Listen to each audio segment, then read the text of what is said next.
Good morning class, good morning everyone. Audio video proper है क्या बच्चों? एक बार ऑनलाइन भी कंफर्म करना। नमन, अर्पिता, भावना, यस। चलो फिर हम स्टार्ट करेंगे। अपनी यूनिट नंबर 6 चल रही थी बेटा।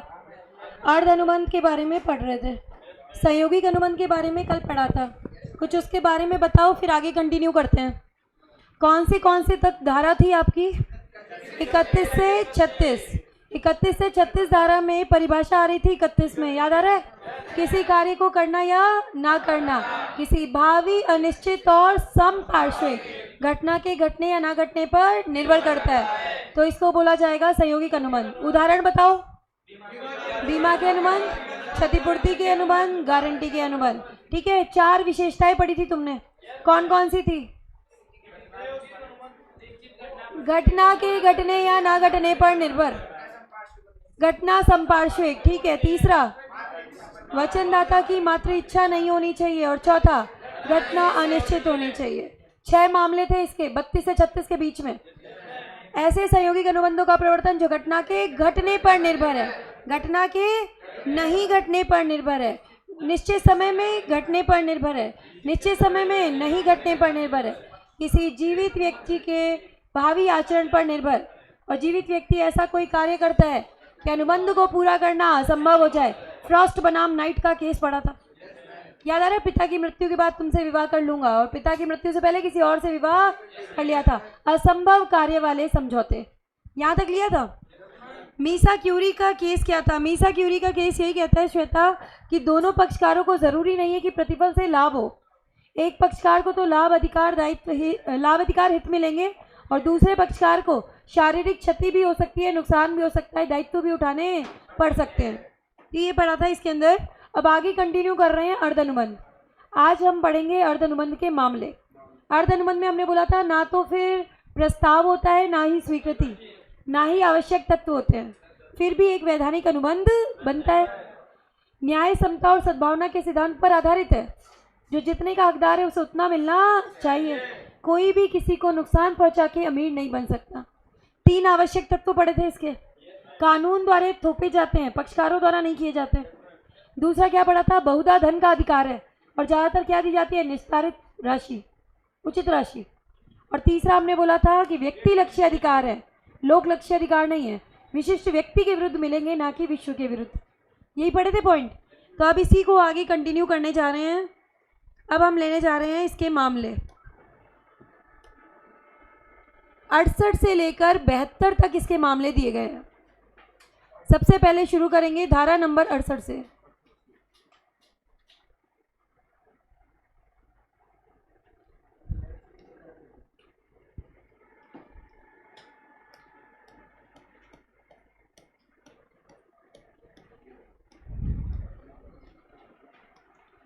धारा नंबर 68 से लेके 72 तक हमें लेना है। सबसे पहले किसकी बात कर रहे हैं? धारा नंबर 68 की। भाई, एक असक्षम व्यक्ति है या उस पर निर्भर कोई व्यक्ति है, उसकी अनिवार्यताओं के लिए आपने खर्चे किए।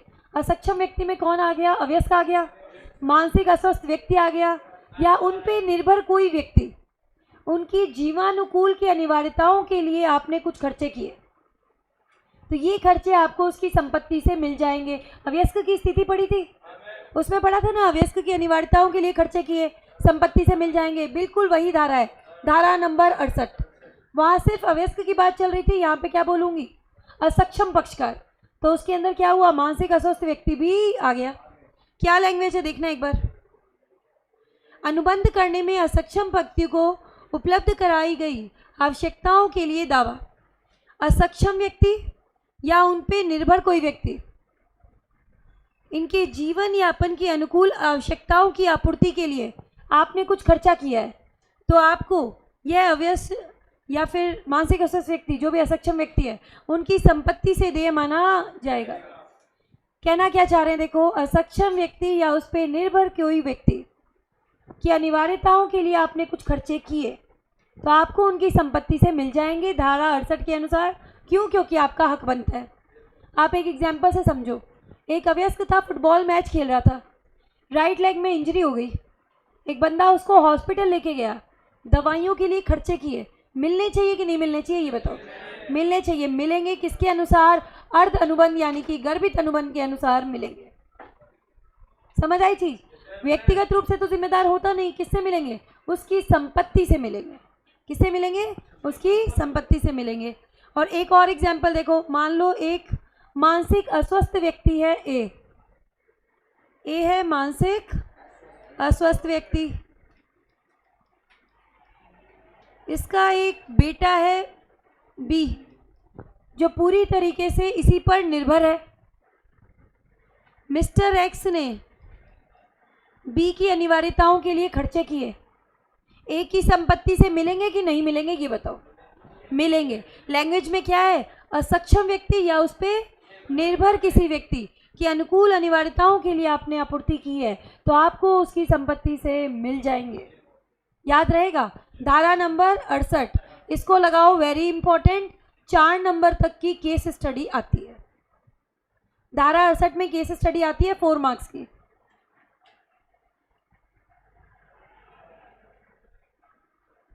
समझ आई चीज की नहीं आई बताओ बेटा? धारा 68 क्लियर है? असक्षम पक्षकार या उन पर निर्भर किसी व्यक्ति, इनकी अनिवार्यताओं के लिए खर्चे किए हैं, उनकी संपत्ति से देय माने जाएंगे। नेक्स्ट पॉइंट आएगा हितधारी व्यक्ति द्वारा भुगतान। हितधारी व्यक्ति द्वारा भुगतान। हितधारी व्यक्ति द्वारा भुगतान किया जाएगा जबकि वास्तविक दायित्व किसी अन्य व्यक्ति का है। तो हितधारी व्यक्ति जो है जिसका दायित्व बनता है उससे ही है भुगतान वापस पाने का अधिकारी होगा। एक एग्जाम्पल से समझते हैं हम इसे। पहले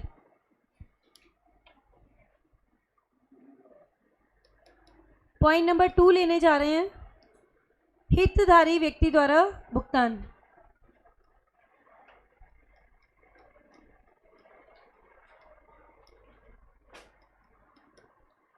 भुगतान कर रहा है हितधारी व्यक्ति जबकि वास्तविक दायित्व किसी अन्य व्यक्ति का है। तो हितधारी व्यक्ति जो है वास्तविक दायित्व वाले व्यक्ति से यह भुगतान पुनः प्राप्त करने का अधिकारी हो जाता है। कैसे? एक एग्जाम्पल से समझते हैं। ए जो है वो एक जमींदार है, इसने अपनी जमीन दे रखी है पट्टे पर बी को। बी इस जमीन पे अपना व्यवसाय चलाता है। अब जमींदार को क्या करना था? भू राजस्व का भुगतान करना था, लैंड रेवेन्यू का पेमेंट करना था। भाई जो स्वामी होता है ना उसको सरकार को भू राजस्व का भुगतान करना पड़ता है।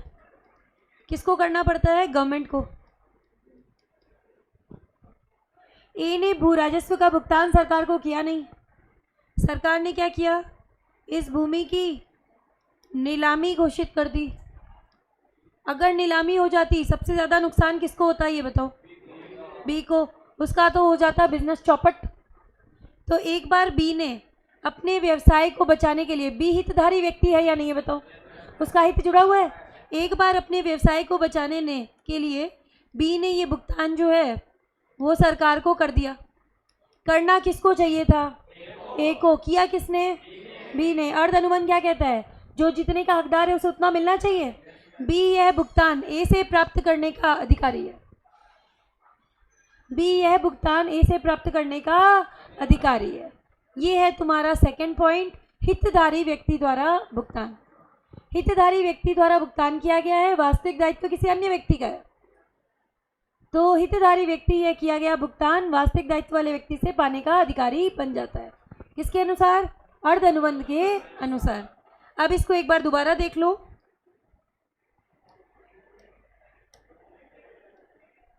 हितधारी या रुचि रखने वाला व्यक्ति द्वारा भुगतान, वास्तविक दायित्व किसी अन्य व्यक्ति का है। हितधारी व्यक्ति को अधिकार है कि वह दूसरे व्यक्ति से प्रतिपूर्ति प्राप्त कर सकता है। और वही उदाहरण दिया हुआ है जो मैंने अभी अभी तुम्हें समझाया, भू राजस्व वाला। इसके बाद आएंगे थर्ड पॉइंट पे, मूल्य सहित किए गए कार्य के अंतर्गत लाभ उठा रहे व्यक्ति के दायित्व। मूल्य सहित किए गए कार्य, मूल्य सहित किए गए कार्य को हम गैर अनुग्रही कार्य भी कह सकते हैं। मतलब प्रतिफल के बदले में किए गए कार्य। मूल्य सहित किए गए कार्य मतलब प्रतिफल के बदले में किए गए कार्य। और प्रतिफल के बदले में जो काम किए जाते हैं उन्हें गैर अनुग्रही कार्य भी कहा जाता है। एक एग्जाम्पल से समझते हैं। ए ने गलती से अपना सामान जो है वो बी के गोदाम में भूल जाता है। ए गलती से अपना सामान बी के गोदाम में भूल जाता है और बी ने इसे अपना मान के क्या किया, प्रयोग कर लिया। अब जितना माल प्रयोग किया उसके भुगतान करने पड़ेंगे कि नहीं करने पड़ेंगे? करने पड़ेंगे। भाई अगर यूज़ नहीं किया होता तो भाई क्या होता, जो सामान था माल होता वापस हो जाता, और यूज़ कर लिया तो क्या देना पड़ेगा, पैसे देने पड़ेंगे। ठीक है, किसके अनुसार? अर्ध अनुबंध के अनुसार। एक और एग्जाम्पल, ए को सुपुर्दगी देनी थी बी के गोदाम में और उसने गलती से क्या कर दी, सी के गोदाम में सुपुर्दगी कर दी। गलती से की है, गिफ्ट देने का इरादा नहीं था। कैसा सौदा है? गैर अनुग्रही कार्य। और क्या हुआ, सी ने इस माल को प्रयोग में ले लिया, फायदा उठा लिया कि नहीं उठा लिया? तो यूज कर लिए, उसके लिए तो भुगतान करना ही पड़ेगा। अर्ध अनुबंध। 3 बातें पूरी होनी चाहिए। कोई भी कार्य किया गया है या किसी चीज की सुपुर्दगी दी गई है वो वैधानिक रूप से दी गई है। कार्य तुम्हारा कानूनी होना चाहिए, गैर कानूनी नहीं होना चाहिए। जो वस्तु दे रहे हो वो कानूनी रूप से सौंपी जानी चाहिए, इलीगल चीज़ की डिलीवरी नहीं होनी चाहिए। अब पता चले कि भाई ड्रग्स वगैरह दे दी तो आप बोलो कि हम तो लगा दें ये वाली धारा 70, लगेगी नहीं। क्या चीज़ है यहाँ पर? कार्य या सुपुर्दगी वैधानिक रूप से दी जानी चाहिए, वैधानिक रूप से दी जानी चाहिए, पहली चीज़। दूसरा, कार्य कैसा होना चाहिए? गैर अनुग्रही, प्रतिफल के लिए होना चाहिए, मूल्य के सहित होना चाहिए। और तीसरा,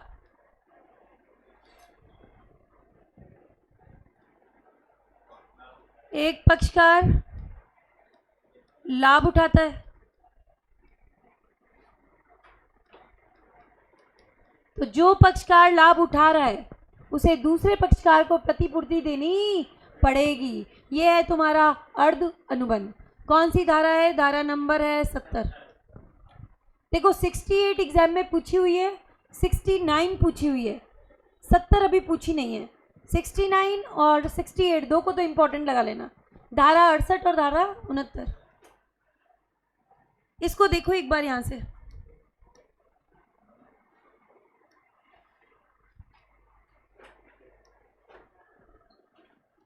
मूल्य सहित किए गए कार्य के अंतर्गत लाभ उठा रहे व्यक्ति के दायित्व। कार्य या वस्तु की सुपुर्दगी कैसे दी गई है? वैधानिक रूप से दी गई है। उसने उक्त कार्य निशुल्क नहीं किया है, मतलब कार्य कैसा है? गैर अनुग्रही, गैर अनुग्रही, मूल्य के सहित है, देखो गैर अनुग्रही। और अन्य व्यक्ति इसके अंतर्गत क्या उठा रहा है? लाभ उठा रहा है। तो भाई लाभ उठाया है तो पैसे तो देने ही पड़ेंगे। अर्ध अनुबंध एग्जाम्पल दिया हुआ है तो देखो, तो अर्ध अनुबंध के अनुसार वह व्यक्ति जिसने लाभ उठाया था उस व्यक्ति से प्रतिपूर्ति, जब वह अर्ध अनुबंध के अनुसार वह व्यक्ति जिसने लाभ उठाया था उस व्यक्ति, करेक्शन करो, उस व्यक्ति को प्रतिपूर्ति देगा। अब सही बनी है लैंग्वेज। भाई जिसने लाभ उठा लिया वो प्रतिपूर्ति देगा, मिलेगी थोड़ी ना।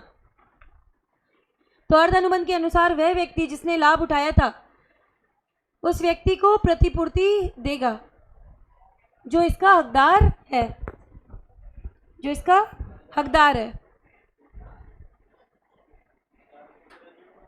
धारा 70 है बेटा। ये क्या लिखा हुआ है देखो, वही वाला एग्जाम्पल है। एक गलती से सुपुर्दगी कर देता है बी के गोदाम में और देनी कहाँ पे थी? सी के गोदाम में। बी ने समझा मेरा ही माल है, क्या किया? यूज़ कर लिया। यूज़ कर लिया तो भुगतान करना ही पड़ेगा। क्या लग रही है? धारा नंबर 70। 3 पॉइंट थे, दोबारा रिवाइज करो कि कोई कार्य किया गया है, वस्तु की सुपुर्दगी दी गई है वैधानिक रूप से, ठीक है। कार्य कैसा है? गैर अनुग्रही, मूल्य के लिए है, निःशुल्क नहीं किया गया है। और तीसरा, अन्य पक्षकार इसमें लाभ उठा लेता है तो जो पक्षकार लाभ उठाएगा वह दूसरे पक्षकार को क्या करेगा? प्रतिपूर्ति देगा, भुगतान करेगा, अर्ध अनुबंध के अनुसार। अब आ रहा है खोई हुई वस्तु को पाने वाले व्यक्ति के दायित्व। आप बेटा सेंट्रल पार्क में घूम रहे थे, आपकी घड़ी गिर गई, एक बंदे को आपकी घड़ी मिली, जिसको वो घड़ी मिली वो कौन है? खोई हुई वस्तु को पाने वाला व्यक्ति। उसके दायित्व कैसे बनते हैं? निक्षेप ग्रहीता के समान। उसी प्रकार वस्तु की रखवाली करो जैसे तुम स्वयं की वस्तु की करते हो। मतलब जैसे एक विवेकपूर्ण व्यक्ति अपनी वस्तु की रखवाली करता है ना, वैसे आपको उस वस्तु की रखवाली करनी है जैसे एक साधारण विवेक का व्यक्ति स्वयं की वस्तु की रखवाली करता है। और वास्तविक स्वामी को ढूंढो, वास्तविक स्वामी मिल जाए तो वस्तु उसको वापस कर दो। जिसको वस्तु मिली है उसके पास माल के नियोजन का अधिकार नहीं है। जैसे मान लो एक अस्तबल का मालिक है ए, उसे एक घोड़ा मिला तो वो उस घोड़े को अपने घोड़ों में मिक्स नहीं करेगा, नियोजन का अधिकार नहीं है। आप उसे जो है ना अपनी वस्तुओं के साथ मिलाओगे नहीं। आपको क्या करना है? वास्तविक स्वामी को ढूंढना है, और वास्तविक स्वामी मिल जाए तो क्या करना है? वो वस्तु वापस कर देनी है। पर वास्तविक स्वामी को ढूंढने में जो आपके खर्चे लगे वो आपको मिलने चाहिए कि नहीं मिलने चाहिए? ये बताओ। मिलने चाहिए। मिलेंगे किसके अनुसार? अर्ध अनुबंध के अनुसार। क्या? बिल्कुल। पहला अधिकार किसका? वास्तविक स्वामी का। और वास्तविक स्वामी ना मिले तो दूसरा अधिकार हमेशा किसका होता है? जिसे वह वस्तु मिली है, प्राप्त करता। क्या लिखा हुआ है देखो, दायित्व किसके समान होंगे बेटा? निक्षेप ग्रहीता के समान होंगे। निक्षेप ग्रहीता के दायित्व क्या कहते हैं? कि भाई उसी प्रकार वस्तु की रखवाली करो जैसे आप स्वयं की वस्तु की करते हो। उसी प्रकार वस्तु की रखवाली करनी है जैसे एक साधारण विवेक का व्यक्ति स्वयं की वस्तु की रखवाली करता है। माल के नियोजन का अधिकार नहीं होगा। मतलब जो माल आपको मिला है किसी का खोया हुआ, उसे आप अपने माल में मिक्स नहीं करोगे। माल के नियोजन का कोई अधिकार नहीं होता। फिर दिया है वास्तविक मालिक मिल जाए तो वस्तु आपको क्या करनी है? वापस करनी। इसके अंदर देखो एक केस है, बहुत इंपॉर्टेंट है। इस पर क्या आती है? Case study. इस पर भी केस आता है, आपका क्वेश्चन आता है 4 मार्क्स का आया हुआ एग्जाम में। और धारा नंबर चल रही है तुम्हारी 71, खोई हुई वस्तु को पाने वाला व्यक्ति। एक केस आया था बेटा हॉल इन हॉलर का। क्या हुआ था इस केस में वो समझो। एक व्यक्ति को क्या है, एक शॉप के फ्लोर पर एक हीरा गिरा हुआ मिला, डायमंड। उसने वो डायमंड उठाया और शॉपकीपर को दे दिया और कहा कि कोई भी वास्तविक मालिक आए तो उसको वापस कर देना। एक हफ्ते बाद में उसको, जिसको हीरा मिला था ना ज़मीन पे, उसने फ़ोन लगाया दुकान वाले को और बोला कोई वास्तविक मालिक आया था क्या? तो दुकान वाले ने बोला कि भाई कोई वास्तविक मालिक नहीं आया था। अगले ही दिन वो दुकान पे पहुंच गया जिसे वो ज़मीन पे मिला था हीरा। क्या बोलता है कि भाई ये पकड़ो कुछ खर्चे जो इतने दिन तुम्हें हीरे को प्रिजर्व करने में लगे, रख रखाव में लगे, ये खर्चे पकड़ो और ये हीरा मुझे दे दो। शॉपकीपर ने हीरा देने से मना कर दिया। मामला गया कोर्ट में। कोर्ट ने बोला पहला अधिकार तो किसका होता है? वास्तविक स्वामी का। परंतु यदि वास्तविक स्वामी को उचित परिश्रम द्वारा ढूंढा नहीं जा सकता तो दूसरा अधिकार किसका होता है? जिसे वह व्यक्ति को, जिसको वह वस्तु मिली थी। ठीक है, तो अब क्या है? हीरा किसको वापस करना पड़ेगा? जिसको वह हीरा जमीन पे गिरा हुआ मिला था, दुकान वाले को वो हीरा उसे वापस देना पड़ेगा। ठीक है, हॉल इन अगेंस्ट हॉलर वाला केस था ये। अभी हम बुक से भी लेंगे, पहले मैं समझा रही हूँ पूरा टॉपिक। एक और एग्जाम्पल इसके अंदर आपको आईसीआई में मिलेगा। एक बंदा गया एक गारमेंट की शॉप पे, कपड़ों की दुकान पे गया। उसने एक कोट पहन रखा था और कोट के ऊपर कोई कीमती ब्रॉच लगा हुआ था। कपड़े ट्राई कर रहा था तो उसे लगा कि भाई मेरा ब्रॉच खराब हो जाएगा, रग रग लगेगी। तो उसने क्या किया, वो कोट का ब्रॉच उतार करके रख दिया। बाद में उस ब्रॉच को ले जाना भूल गया, ब्रॉच था कीमती। तो उसने क्या किया, घर पहुंचने के बाद उसको याद आया कि मेरा ब्रॉच तो दुकान पे ही रह गया। इसने फ़ोन किया शॉपकीपर को और बोला कि भाई मेरा ब्रॉच रह गया है, आपको मिला क्या? शॉपकीपर ने अपने असिस्टेंट से पूछा। असिस्टेंट ने बोला कि हाँ भाई मिला था, मैंने क्या किया, ड्रॉर में रख दिया। ठीक है भाई, उसने बोला हाँ भाई आपका ब्रॉच पड़ा है, आप ले जाना, कल आके ले जाना। वो लेने आया अगले दिन तो पता चला कि ब्रॉच जो है वो ड्रॉर से गायब था, किसी ने उसे चुरा लिया होगा, कीमती था ब्रॉच। तो यहाँ पर बोला गया कि क्या शॉपकीपर जिम्मेदार माना जाएगा? बिल्कुल माना जाएगा। क्यों? क्योंकि उसने अपने दायित्व को पूरा नहीं किया, क्योंकि निक्षेप ग्रहीता के दायित्व थे। उसी प्रकार से वस्तु की रखवाली करो जैसे साधारण विवेक का व्यक्ति स्वयं की वस्तु की रखवाली करता है। अगर खुद की वस्तु होती, कीमती वस्तु होती, तो अंडर लॉक एंड की ताला लगा के रखता कि नहीं रखता? तो उसको भी ताला लगाना चाहिए था, नहीं लगाया, तो यहाँ पे जिम्मेदार माना जाएगा। समझ है? आ गई कि नहीं आई बात? बताओ, क्लियर है ये चीज़? तो यहाँ पे क्या लिखा हुआ है एक बार देखो। ये जो है वो कोट ट्राई कर रहा था, ब्रॉच उतार कर शॉप पे भूल जाता है, शॉपकीपर से खो जाता है। शॉपकीपर जिम्मेदार माना जाएगा क्योंकि निक्षेप ग्रहीता के दायित्व पूरे नहीं हुए। लास्ट पॉइंट है, गलती से अथवा विवशता के अंतर्गत धन का भुगतान। विवशता का मतलब है उत्पीड़न, विवशता का मतलब है उत्पीड़न। गलती, पॉइंट नंबर 5 क्या कहता है कि गलती या विवशता यानी कि उत्पीड़न के अंतर्गत किए गए भुगतान की पुनः वापसी। बिल्कुल 68 से 72 है, आखिरी धारा है ये 72। एग्जाम्पल से सुनो। ए ने क्या किया, म्युनिसिपैलिटी नगर पालिका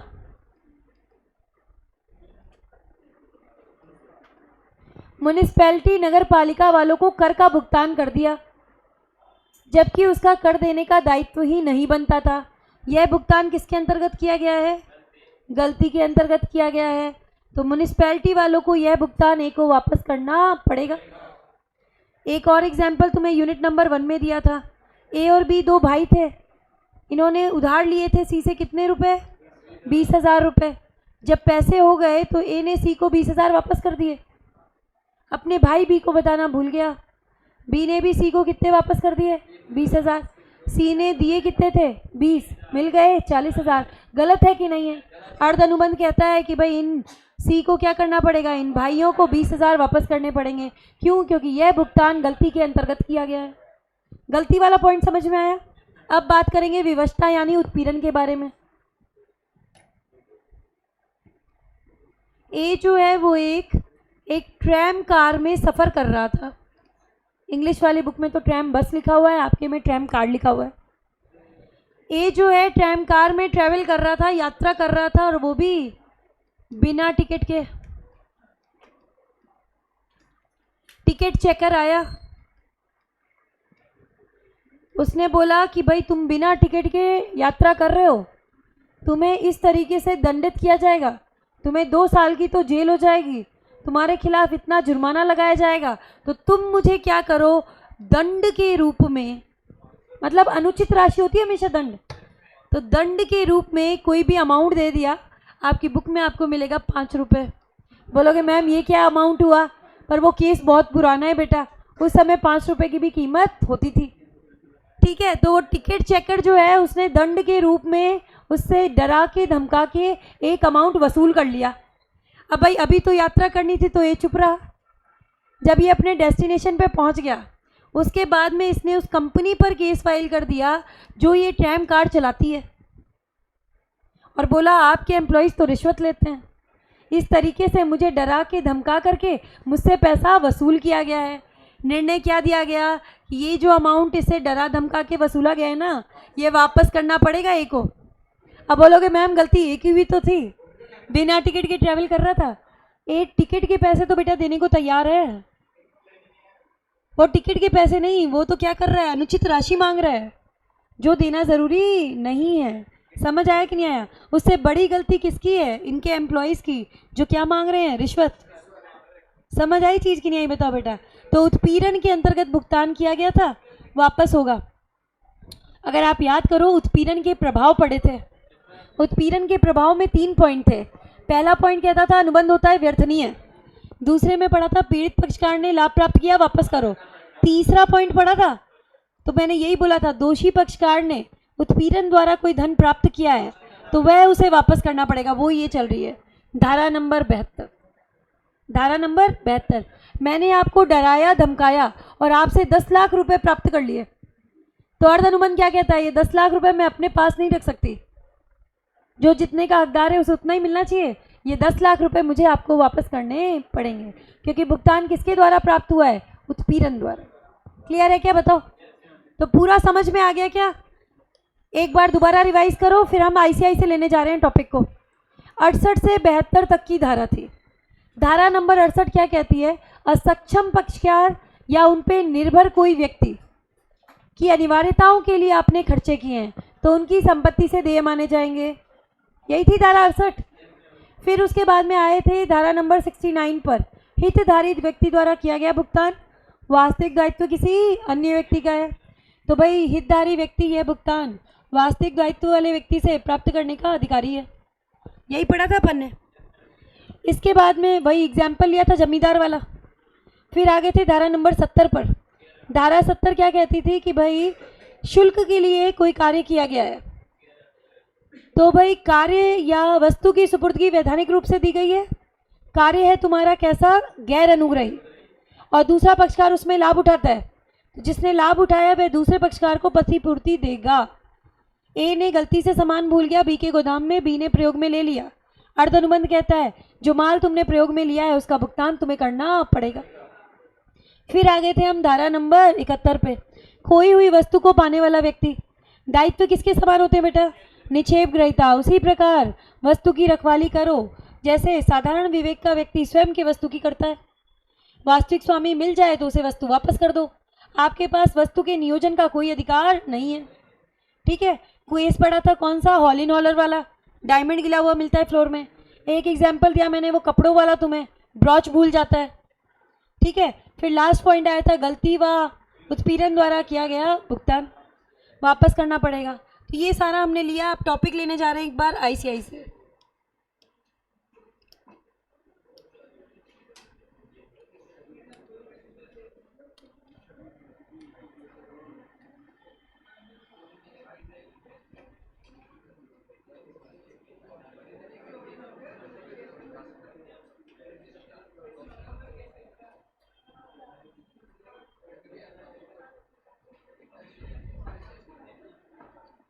स्टार्ट करेंगे धारा नंबर 68 से। आपको बताया गया ये 5 मामले 68 से लेकर 72 में। स्टार्ट करेंगे धारा नंबर 68।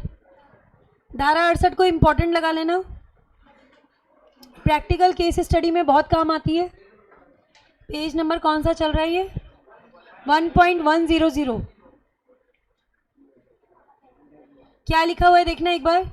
यदि किसी व्यक्ति द्वारा आवश्यक वस्तुओं सेवाओं को ऐसे व्यक्ति को उपलब्ध कराया जाता है जो अनुबंध करने में असक्षम है, जैसे कि अवयस्क या फिर अस्वस्थ मस्तिष्क का व्यक्ति, तब उन आवश्यक वस्तुओं को प्रदान करने वाला व्यक्ति कथित व्यक्ति की संपत्ति से भुगतान प्राप्त करने का दावा कर सकता है अर्ध अनुबंध के अनुसार। ए एक पागल व्यक्ति बी को जीवन यापन के लिए अनुकूलतम आवश्यकताएं उपलब्ध कराता है तो ए के पास अधिकार है कि यह भुगतान वह किससे प्राप्त कर सकता है? बी की संपत्ति से। नेक्स्ट आ जाओ, धारा नंबर है 69। हितधारक व्यक्ति द्वारा भुगतान। एक व्यक्ति जो मुद्रा के भुगतान में रुचि रखता है, मतलब जिसका हित शामिल है, जिसे चुकाने के लिए अन्य पक्षकार कानूनी बाध्य है। वास्तविक दायित्व किसी अन्य व्यक्ति का है तो जो भुगतान करता है उसको अधिकार है कि वह दूसरे पक्षकार से प्रतिपूर्ति प्राप्त कर सकता है। उदाहरण पढ़ के देखो सेम है या नहीं है, मैंने दिया था आपको ये।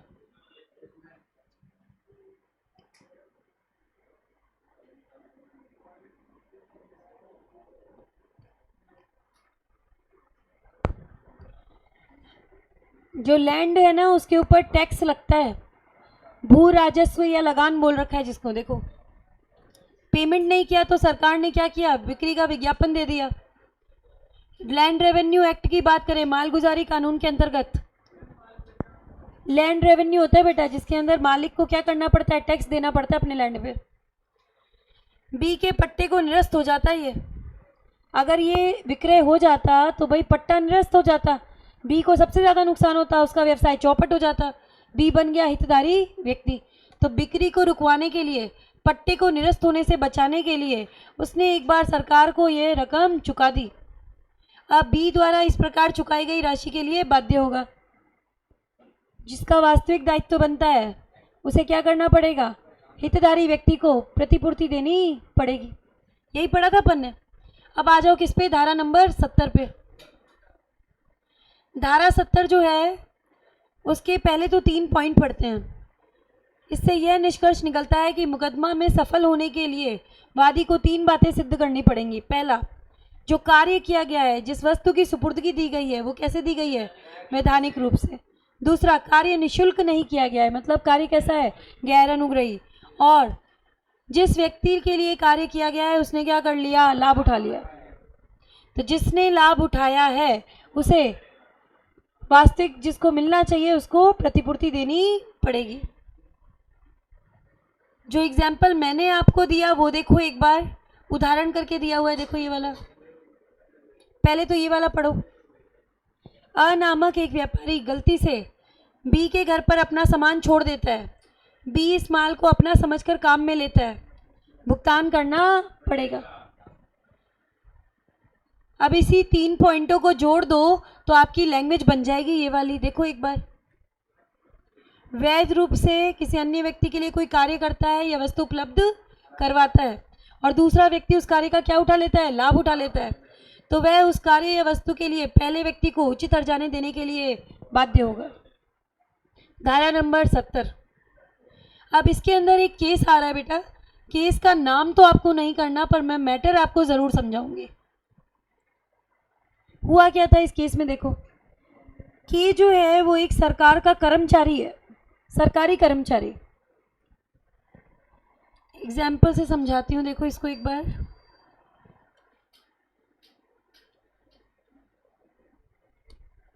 के जो है वो है एक सरकारी कर्मचारी। सरकार ने इसको क्या किया, कंपलसरी रिटायर कर दिया, अनिवार्य रूप से सेवानिवृत्ति, कंपलसरी रिटायर कर दिया। के ने क्या किया, हाई कोर्ट में चला गया, उच्च न्यायालय, और वहां से इसने क्या की, रिट याचिका जारी कर दी। रिट याचिका बड़े लेवल की याचिका होती है, सिर्फ और सिर्फ 2 न्यायालय के पास इसे सुनने की पावर होती है, एक तो हाई कोर्ट और एक सुप्रीम कोर्ट, उच्च न्यायालय और उच्चतम न्यायालय। हाई कोर्ट का डिसीजन तो के फेवर में आ गया और ये आदेश दिया गया हाई कोर्ट द्वारा कि जो के है उसे वापस रखा जाए काम पे। हाई कोर्ट के इस ऑर्डर को मानने के लिए सरकार ने एक बार के को वापस रख लिया। के की वापसी तो हो गई, लेकिन के को सैलरी भी दे रहे हैं, बट के को कोई भी कार्य करने को नहीं दिया गया। इसे रखा सिर्फ क्यों गया था, क्योंकि हाई कोर्ट के आज्ञा जो है उसको पालन करना था। हाई कोर्ट ने डिसीजन किसके फेवर में दिया, के फेवर में, पर सरकार का इंटेंशन बिल्कुल साफ था। गवर्नमेंट ने क्या किया, आगे अपील कर दी। अपील कहाँ जाती, सुप्रीम कोर्ट। भाई उच्च न्यायालय के खिलाफ तो अपील कहाँ जाएगी, उच्चतम न्यायालय में। तो सुप्रीम कोर्ट में अपील कर दी सरकार ने, और सुप्रीम कोर्ट का जो फैसला था वो गवर्नमेंट के फेवर में आ गया। तो अब ये कहा गया, उस पीरियड के दौरान जब के ने कोई कार्य नहीं किया है, सिर्फ सैलरी ली है, तो ये भुगतान के को वापस करना पड़ेगा। क्यों, क्योंकि वो इसका हकदार नहीं है। जो जितने का हकदार है उसे उतना ही मिलना चाहिए। यही कहा जाता है आपके अर्ध अनुबंध में।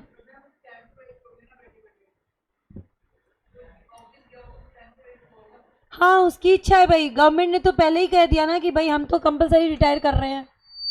उसका डिसीजन आया हाई कोर्ट का, बेटा मानते नहीं ना, तो फिर हम उच्चतम न्यायालय में अपील नहीं कर पाते। रखना जरूरी था, गवर्नमेंट की मजबूरी थी। और गवर्नमेंट आगे अपील पे गई तो भी तो के को पता ही था ना कि गवर्नमेंट तो आगे अपील पे जा रही है। इस चीज़ की उसे जानकारी तो थी ना, तो उसको पता था ये चीज़ तो कि भाई अगर डिसीजन गवर्नमेंट के फेवर में आ गया तो ये अमाउंट मुझसे वापस लेंगे, क्योंकि मुझसे कोई कार्य तो करवा ही नहीं रहे ना। इंटेंशन देखो कि भाई तुम्हें सैलरी दे रहे हैं पर तुम्हें काम नहीं करवाएंगे, और आगे हम जा रहे हैं अपील पे, मतलब हमें हाई कोर्ट का डिसीजन मान्य नहीं है। तो जो भी इसने उस समय के दौरान सैलरी ली है जब इसने कोई कार्य नहीं किया वापस करना पड़ेगा। अब इस एग्जाम्पल को पढ़ो, अब समझ में आ जाएगा आपको। अब पढ़ना इसको, केस लॉ को।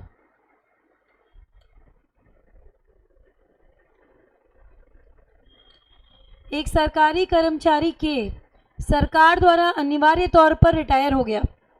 उसने रिट पेटिशन फाइल कर दी, कहाँ पर, और न्यायालय की निषेध आज्ञा ले ली।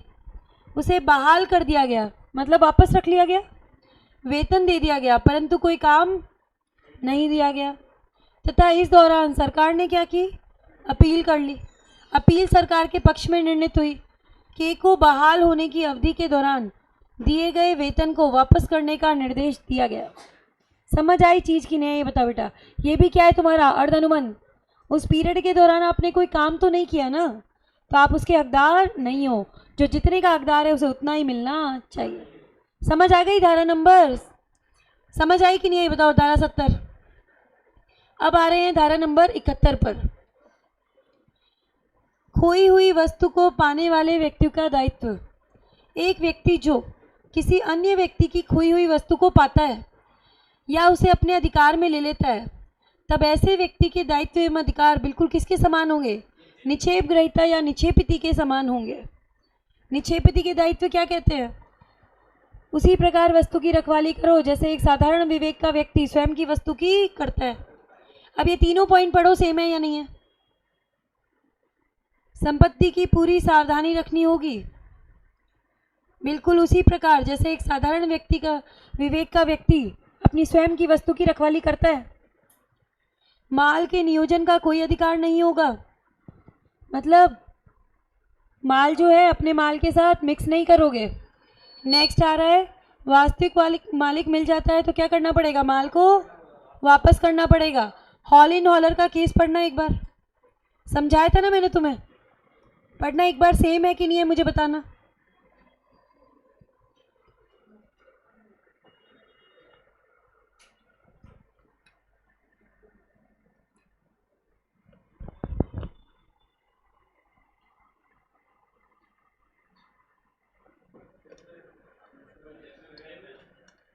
सेम है तो नीचे वाला एग्जाम्पल भी पढ़ो एक बार, ये भी बताया था आपको। एग्जाम्पल पढ़ो नीचे वाला।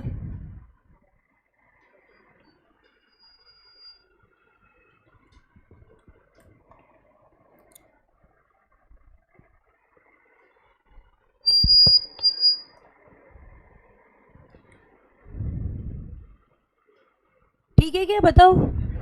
सेम है ना वही वाला जो अपन ने अभी डिस्कस किया था।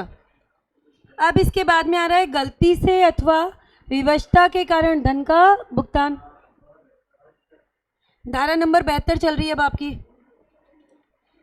एक व्यक्ति जिसको पैसा चुकाया जा चुका है या गलती से या उत्पीड़नवश कुछ डिलीवर किया जा चुका है तो वह वापस करना होगा या लौटाना पड़ेगा। केस तुम्हें नहीं करना, सीधे ये वाला उदाहरण लिख लेना। नगर पालिका के कर का गलती से भुगतान कर दिया गया, गलत फहमी से भुगतान हो गया। पट्टे की शर्त के मति भ्रम के कारण नगर पालिका अधिकारियों से वापस लिया जा सकता है। केस का नाम नहीं लेना। फिर आएगा उदाहरण किसका, उत्पीड़न वाला। ये भी नहीं लेना तुम्हें सीधे किस पे आना है, यहाँ से। ये एग्जाम्पल पढ़ना एक बार, ट्रैम कार वाला। बिना टिकट के यात्रा कर रहा था टी एक ट्रैम कार में, और उसे दंड के बतौर कितने रुपए देने को बोला गया, 5 रुपये देने को बोला गया। टी ने इस आधार पर वापसी के लिए निगम पर, उस कंपनी पे दावा कर दिया जो ट्रैम कार ये चलाती थी कि यह उससे हड़प कर लिया गया है, उत्पीड़न द्वारा लिया गया है। और फैसला किसके हक में आया था, टी के हक में आया था। उत्पीड़न के अनुसार डरा के धमका के कोई अमाउंट आपने ले लिया तो अपने पास नहीं रख सकते, क्या करना पड़ेगा, वापस करना पड़ेगा। क्लियर है क्या बेटा, बताओ। समझ आ गया यहाँ तक? नहीं करना। केस का नाम जितना मैं कराऊंगी उतना करना है। इस यूनिट में 2 केस करवाए हैं, फ्रॉस्ट बनाम नाइट का, एक करना है हॉल इन हॉलर वो करना है, उस पर केस स्टडी आती है। ये देखो 2 नंबर का क्वेश्चन बनाया जा सकता है, 2 मार्क्स का क्वेश्चन, कि अर्ध अनुबंध या गर्भित अनुबंध और एक सामान्य अनुबंध के बीच में क्या अंतर है। तो पहला, वैध अनुबंध के आवश्यक तत्व एक सामान्य अनुबंध में तो होते हैं लेकिन अर्ध अनुबंध में नहीं होते। दायित्व, अगर सामान्य अनुबंध की बात करें तो पक्षकारों द्वारा दायित्व स्थापित हो रहे हैं, जबकि गर्भित अनुबंध क्या है, कानून द्वारा थोपा जा रहा है। क्लियर है क्या, बताओ। डिफरेंस छोड़े थे बीच में एक, देखो कल एक डिफरेंस का टॉपिक रह गया था, आई थिंक वो ले लेते हैं। ये क्वेश्चन एक बार एग्जाम में आया हुआ है, लेकिन आया कितने नंबर का था, ओनली ऑफ 2 मार्क्स। तो अगर 2 नंबर का कोई क्वेश्चन आए ना तो आपको सिर्फ 2 डिफरेंस देने हैं। हाँ, जितने नंबर का आए, सपोज करो 4 नंबर का पूछ लिया तो 4 लिखाना, 5 का आए तो 5 लिखाना, 1 से कम का डिफरेंस नहीं होता। ठीक है, तो ऐसा नहीं कि अपन पूरा लिखेंगे तो फिर अपना पेपर छूट जाएगा। क्या है मैं समझा देती हूँ। देखो, सबसे पहले है अर्थ, क्या देनी है, दोनों तरफ परिभाषा पढ़ लो, परिभाषा ही तो है दोनों तरफ। धारा 31 की परिभाषा डाल देना सहयोगिक में, और बाजी के ठहराव धारा 30 वाली परिभाषा। किसी अनिश्चित घटना के घटने या ना घटने पर मुद्रा या मुद्रा तुल्य वस्तु चुकाने का वचन। व्युत्क्रम वचन, विपरीत वचन, बारिश हुई तो 500 मिलेंगे वरना 500 देने हैं, कहाँ पे होते हैं, बाजी के ठहराव में। तो भाई व्युत्क्रम वचनों का समावेश होता है कहाँ पर, बाजी के ठहराव में। और यहाँ पे लिखना, संयोगिक अनुबंध व्युत्क्रम वचनों का समावेश नहीं करते। ट्रांसलेशन प्रॉब्लम में सही कर लेना, नहीं करते।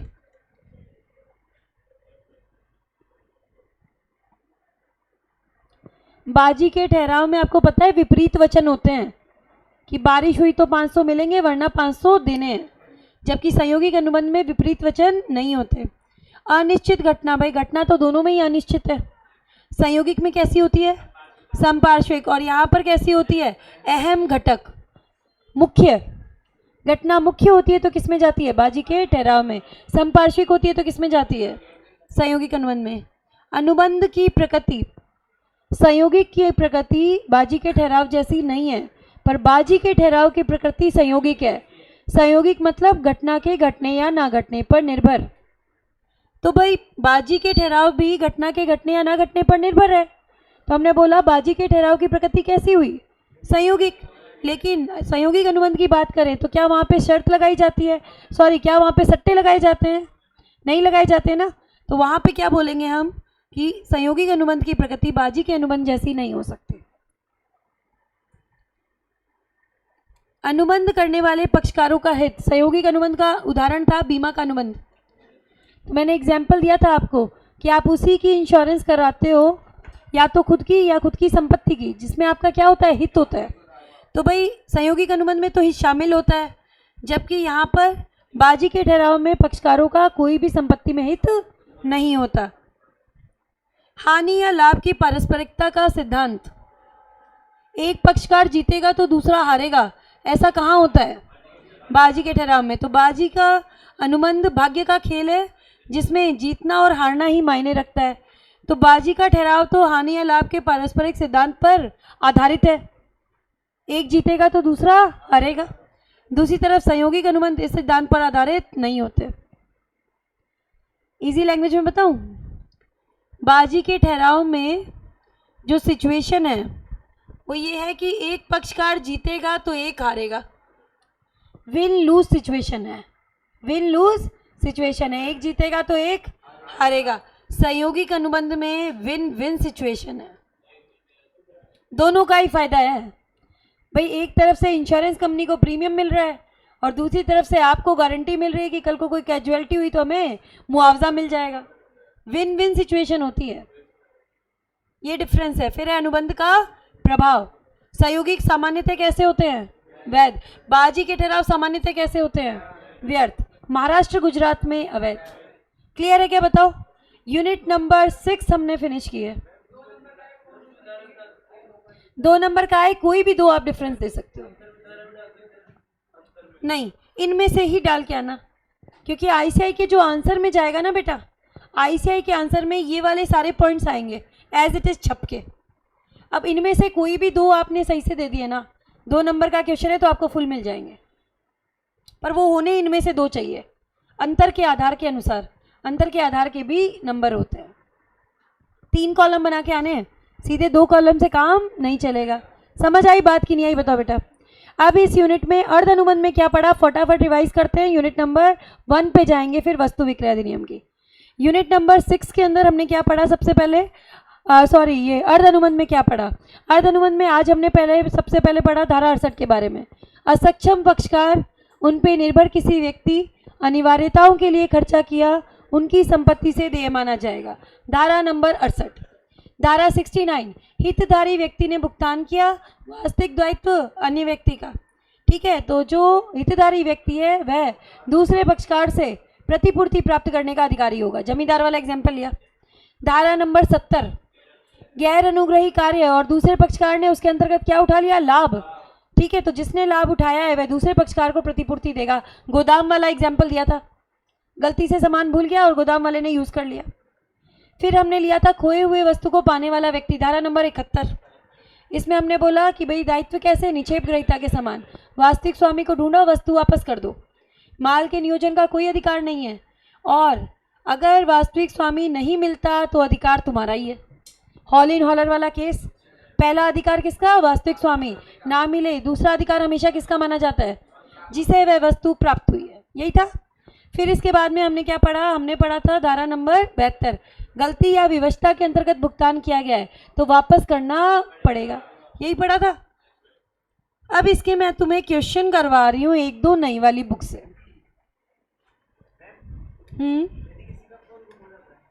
किसी का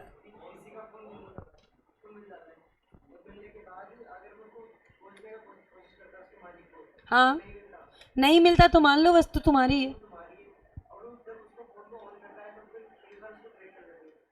हाँ तो फिर नहीं, ऐसे नहीं लगता है भाई। आप पूरी कोशिश कर रहे हो तो आप पहले पुलिस के पास भी चले जाओगे। अगर आपका वो फ़ोन खुल रहा है ना तो आपकी डिटेल्स पता चलती है। अगर उस बंदे ने कंप्लेन कराई है पुलिस के पास तो पुलिस भी छानबीन की कोशिश कर रही होगी। आप तो बोले ना पुलिस को पता चला, तब तो वहाँ पर वो खुद ही ढूंढने की कोशिश कर रहा है तो मिल ही जाएगा बंदा। नहीं मिलता तो क्या होगा वो देख रहे थे अपन। तो हमने पूरी कोशिश की फिर भी नहीं मिला। आपने ढूंढा फिर भी नहीं मिला तो वस्तु आपकी है, आप जैसे चाहो उसे बेच भी सकते हो। ठीक है, बस आपको अपने कर्तव्य का पूरा करना है कि भाई आपको ढूंढने की पूरी कोशिश करनी है। कोई नहीं जाता, प्रैक्टिकली बात करूं तो बेटा साइट वर्क नहीं कर रही है।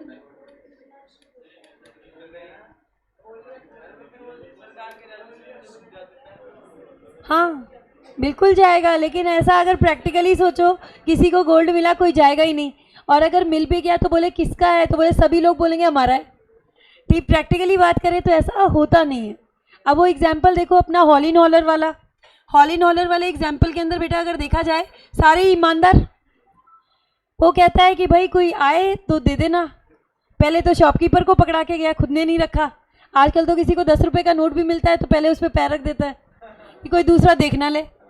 ठीक है, अब हुआ क्या, उसने फ़ोन भी किया कि कोई वास्तविक स्वामी आया क्या। दुकानदार भी ईमानदार, झूठ थोड़ी ना बोला था, सच बोला नहीं आया।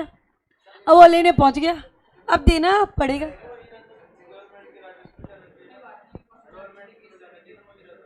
ऐसे नहीं जाता। पहला अधिकार किसका, वास्तविक स्वामी। ना मिले तो किसका, जिसे वस्तु मिली है। गवर्नमेंट के पास तब जाता है जब यहाँ पर कंप्लेन हो जाती है और वो चीज़ मिल जाती है। अब ऐसी चीज़ का बेटा पता लगाना भी बड़ा मुश्किल है। एक अंगूठी है, कैसे प्रूव करोगे तुम्हारी ही है, कैसे प्रूव करोगे बताओ। और भी तो हो सकते हैं। तो मैं कह रही हूँ ना, प्रैक्टिकलिटी वाली बात नहीं है।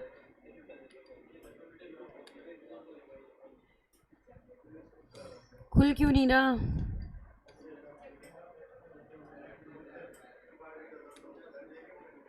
चलो खुला तो सही। क्वेश्चन करेंगे इसके पीछे 2 क्वेश्चन दिए हुए हैं इसमें, ये मैं आपको करवाना चाहती हूँ।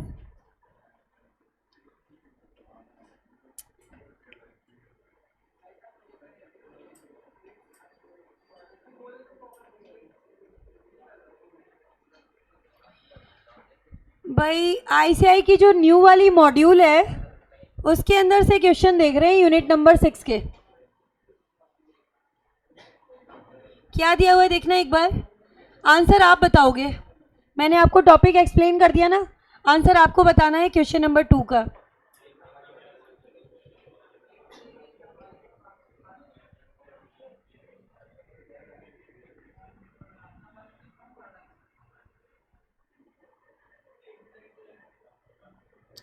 नाबालिग मतलब अवयस्क हो गया,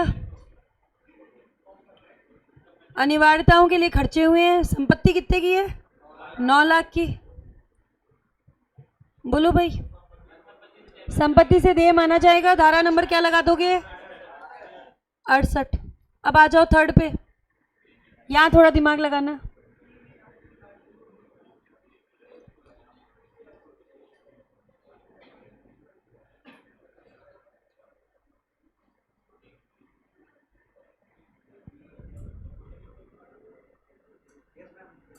क्या प्रावधान क्या लगेगा? कर सकता है वो तो सही है। चलो धारा नंबर 69, हितधारी व्यक्ति द्वारा भुगतान। पी ने अपनी गाड़ी को कहाँ पार्क किया था? डी के परिसर में। अच्छा तुम थोड़ा इंटरेस्टिंग वे में समझ लो। तुमने अपनी एक्टिवा पार्क कर दी अपने दोस्त के घर पे। दोस्त रहता था तुम्हारा किराए पर, उसने किराए का भुगतान किया नहीं था, मकान मालिक ने तुम्हारी एक्टिवा जब्त कर ली। अब तुमने अपनी एक्टिवा छुड़ाने के लिए तुम हितधारी व्यक्ति बन गए। एक बार तुमने क्या किया? मकान मालिक को रेंट दे दिया।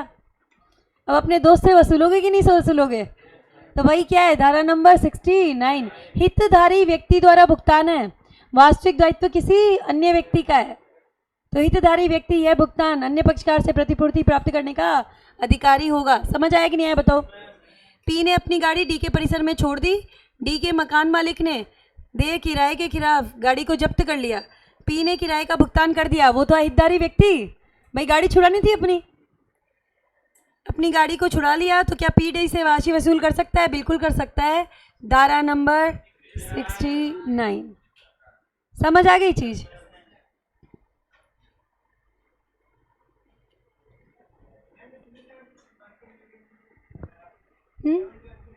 71 वाली यहाँ पे नहीं दी हुई है, वो एग्जाम में एक बार आया था क्वेश्चन, बिल्कुल वही क्वेश्चन था, बस डायमंड की जगह क्या कर दिया था? पर्स, कि किसी को किसी का पर्स मिला, ठीक है।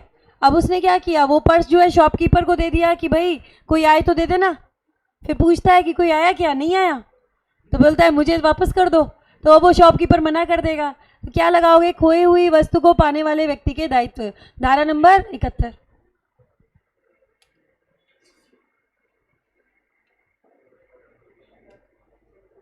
एक मिनट, आई थिंक यही दिक्कत है। अब इसके अंदर देखो, इस वाली यूनिट के क्वेश्चन, यूनिट नंबर 5 करे थे ना हट जाने वाले, तो इसके भी 1-2 क्वेश्चन है वो करवाने थे, कर लेते हैं।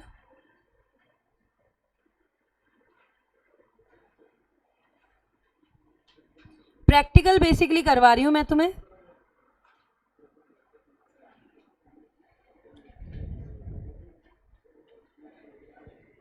परिसमाप्त हट जाने मतलब निस्तारित हट जाने होते हैं। एक बार वर्ड्स देख लेना, नहीं तो फिर इंग्लिश का वर्ड देखना पड़ेगा। परिसमाप्त हट जाने यानी कि निस्तारित हट जाने, और दूसरी तरफ क्या है? दंड। इन दोनों के बीच में अंतर पूछा था। हम पढ़ेंगे क्वेश्चन नंबर 3। एक बार ये देखो, कल मुझसे किसी स्टूडेंट ने पूछा भी था ये, मैंने बोला मैं क्लास में भी करवा देती हूँ। एक्स ने बेटा अनुबंध किया है एक तो जेड के साथ कि उससे 4.5 की रेट में पानी की बोतलें खरीदेगा। कितनी क्वांटिटी है? 1000। और एक्स ने एक अनुबंध किया है वाई के साथ कि 5 की रेट में उसे बोतलें बेचेगा 1000। एक्स ने जेड के साथ अनुबंध किया कि 4.5 की रेट में तो तुमसे खरीदूंगा, और वाई के साथ अनुबंध किया कि तुम्हें 5 रुपये की रेट में बेचूंगा। और अनुबंध करते समय जेड के साथ उसने जेड को बता दिया कि तुमसे खरीद कर जो है ना मैं आगे वाई के कॉन्ट्रैक्ट को पूरा करूंगा। बता दिया तो कौन से हट जाने मिलते थे? विशेष हट जाने। कितने मिलते थे? लाभ का हानि, लॉस ऑफ प्रॉफिट। भाई ये 4.5 में खरीद के 5 में बेच देता तो कितना प्रॉफिट कमाता? 0.50। इसको क्वांटिटी से मल्टीप्लाइड करो, कितनी क्वांटिटी है? ₹1000, 1000 मतलब टोटल कितना आएगा ये? ₹500। समझ आई चीज़ की नहीं आई बताओ बेटा? तो ₹500 के हर्जाने मांगे जा सकते हैं। और ये हर्जाने कौन से हुए तुम्हारे? विशेष हर्जाने, क्योंकि पहले से बता दिए थे। अब क्वेश्चन ये कहता है कि जेड ने संविदा को समय पे पूरा नहीं किया, बाजार मूल्य कितना हो गया? 5.25। परिणाम स्वरूप एस को पानी की बोतलें नहीं मिली, वाई ने भी अनुबंध को रद्द कर दिया।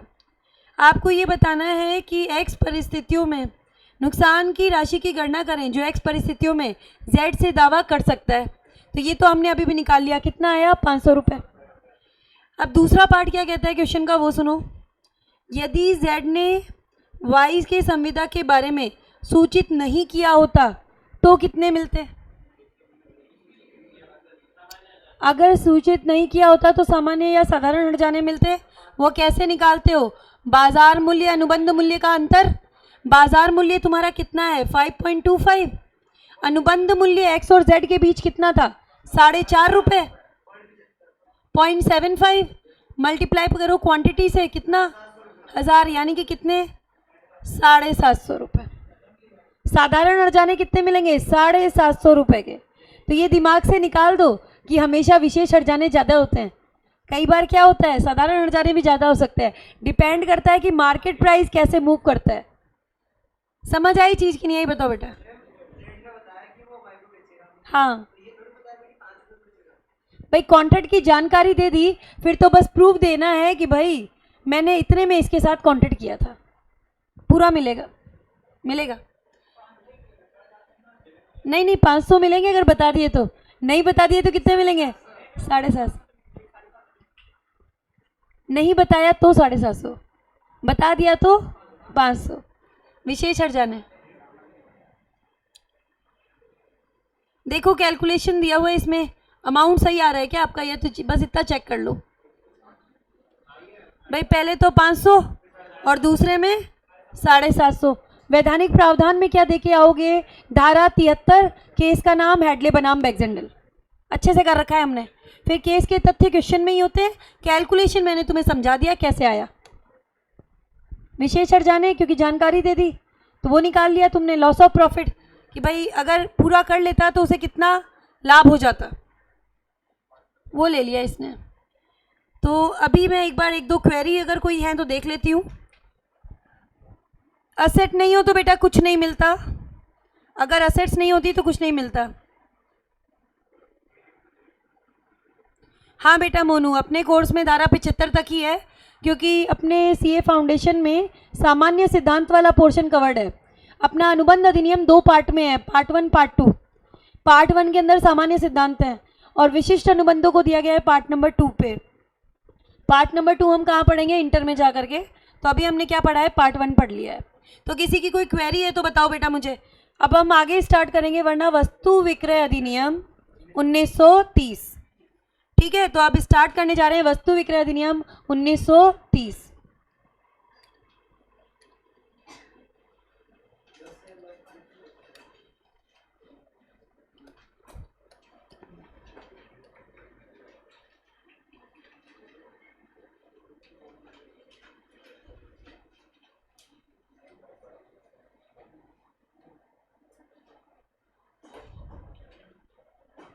वस्तु विक्रय अधिनियम 1930 ये लेने जा रहे हैं हम।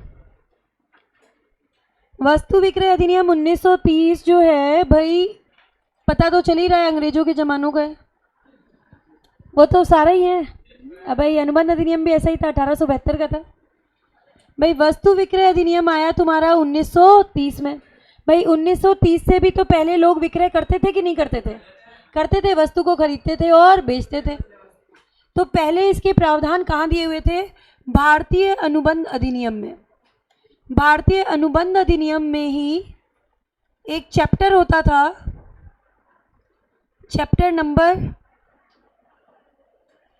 7।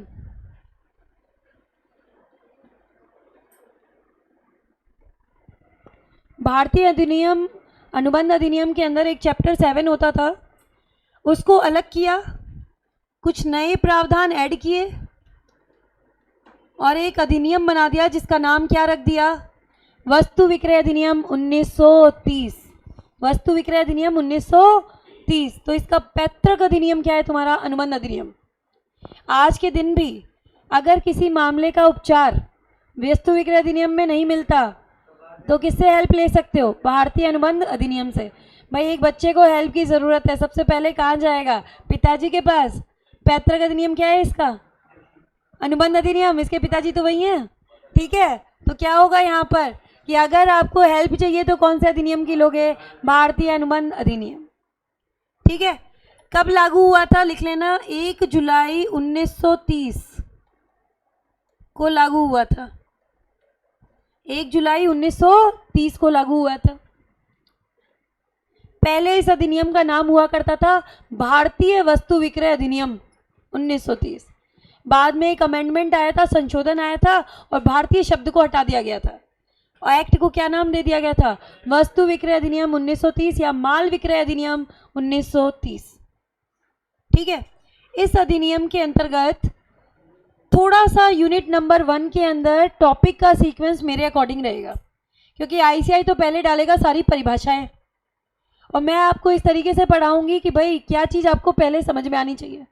भाई पढ़ने जा रहे हो वस्तु विक्रय अधिनियम, तो सबसे पहले पता होना चाहिए विक्रय का अनुबंध होता क्या है।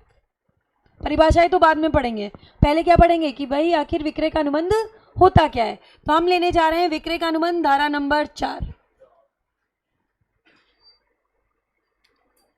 एक्सप्लेन कर रही हूं आपको विक्रय का अनुबंध। धारा नंबर है तुम्हारी 4। विक्रय का अनुबंध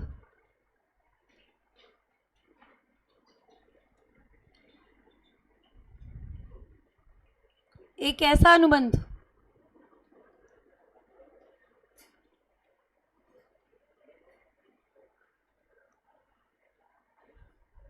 जिसमें विक्रेता द्वारा क्रेता को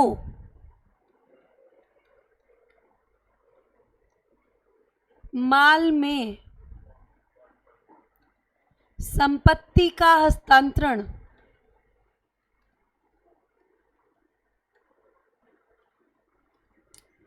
किया जाता है अथवा करने की सहमति दी जाती है,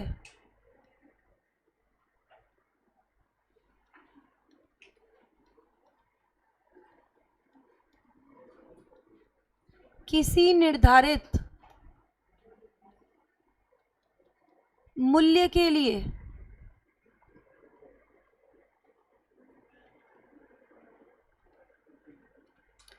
तो इसे विक्रय का अनुबंध कहते हैं।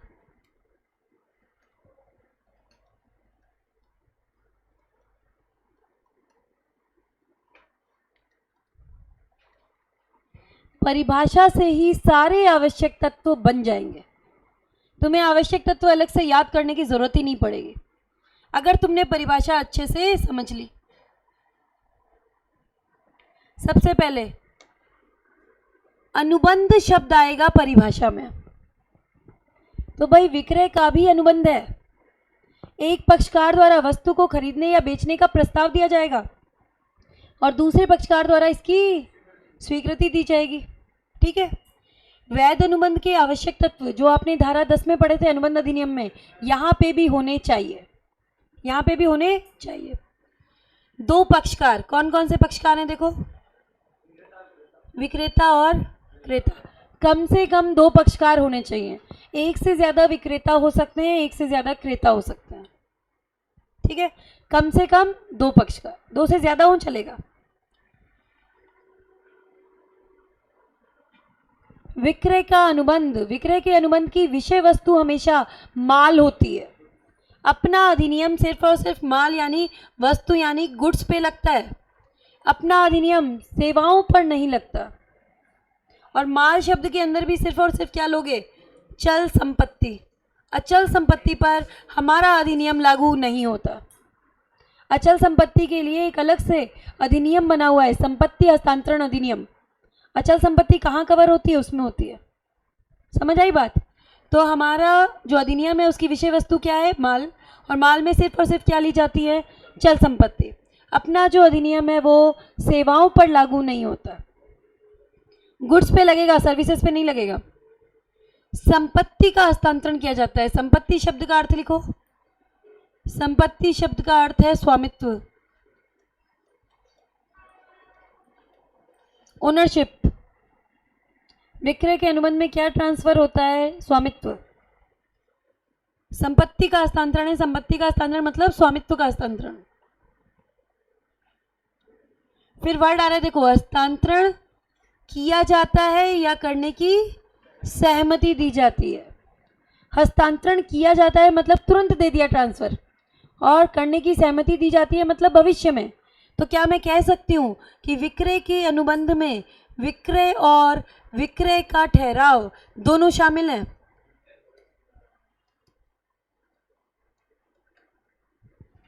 विक्रय और विक्रय का ठहराव दोनों शामिल हैं। क्यों? क्योंकि शब्द क्या आ रहा है तुम्हारा? हस्तांतरित करता है मतलब तुरंत, यानी किसकी बात चल रही है? विक्रय। करने की सहमति देता है मतलब भविष्य में या घटना के घटने पे होगा। ये क्या है तुम्हारा? विक्रय का ठहराव। ये समझ आया? हस्तांतरित करता है अथवा करने की सहमति देता है किसी निर्धारित मूल्य के लिए। विक्रय हमेशा गैर अनुग्रही होता है। विक्रय हमेशा गैर अनुग्रही होता है। कुछ ना कुछ भुगतान मुद्रा के रूप में होना चाहिए। अगर फ्री ऑफ कॉस्ट होता तो क्या बन जाता तुम्हारा? उपहार या भेंट। उपहार या भेंट। ठीक है, सेवाओं के लिए भी पैसे लिए जाते हैं भाई, सेवाओं के लिए भी पैसे लेते हैं भाई। सीए बनने के बाद रिटर्न भरोगे, सेवाएं तो दे रहे हो, पर पैसे तो लेते हो बदले में कि नहीं लेते हो? और क्या, मेरी भी प्रोफेशनल सर्विसेज हैं, एक भी पेमेंट ले रही हूँ। सेवाएं हमेशा फ्री ऑफ कॉस्ट हो ऐसा ज़रूरी नहीं होता। मैं क्या बोलूँगी, अगर फ्री ऑफ कॉस्ट है तो क्या बनेगा? उपहार या भेंट। और अगर वस्तु के बदले वस्तु दी, वस्तु विनिमय, बार्टर बन जाएगा। तो कुछ ना कुछ भुगतान किसके रूप में होना चाहिए? मुद्रा के रूप में होना चाहिए। तो मूल्य का मतलब क्या है? वस्तु के बदले में दिया गया मौद्रिक प्रतिफल। वस्तु के बदले में दिया गया मौद्रिक प्रतिफल। विक्रय का अनुबंध तुम्हारा पूर्ण तथा पूर्ण अथवा शर्त सहित भी हो सकता है। मतलब इसमें शर्त हो भी सकती है और शर्त नहीं भी हो सकती है। सशर्त भी हो सकता है और शर्त रहित भी हो सकता है। सशर्त भी हो सकता है और शर्त रहित भी हो सकता है। ठीक है, तो इसके बारे में हमने अभी भी पढ़ा है, विक्रय के अनुबंध के बारे में। अब हम क्या पढ़ेंगे?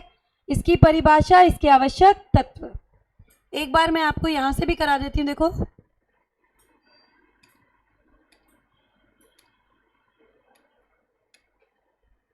विक्रय का अनुबंध, धारा नंबर 4। ऐसा अनुबंध जिसके द्वारा विक्रेता एक मूल्य के लिए माल में क्रेता को स्वामित्व के हस्तांतरण हेतु सहमति देता है या हस्तांतरण करता है।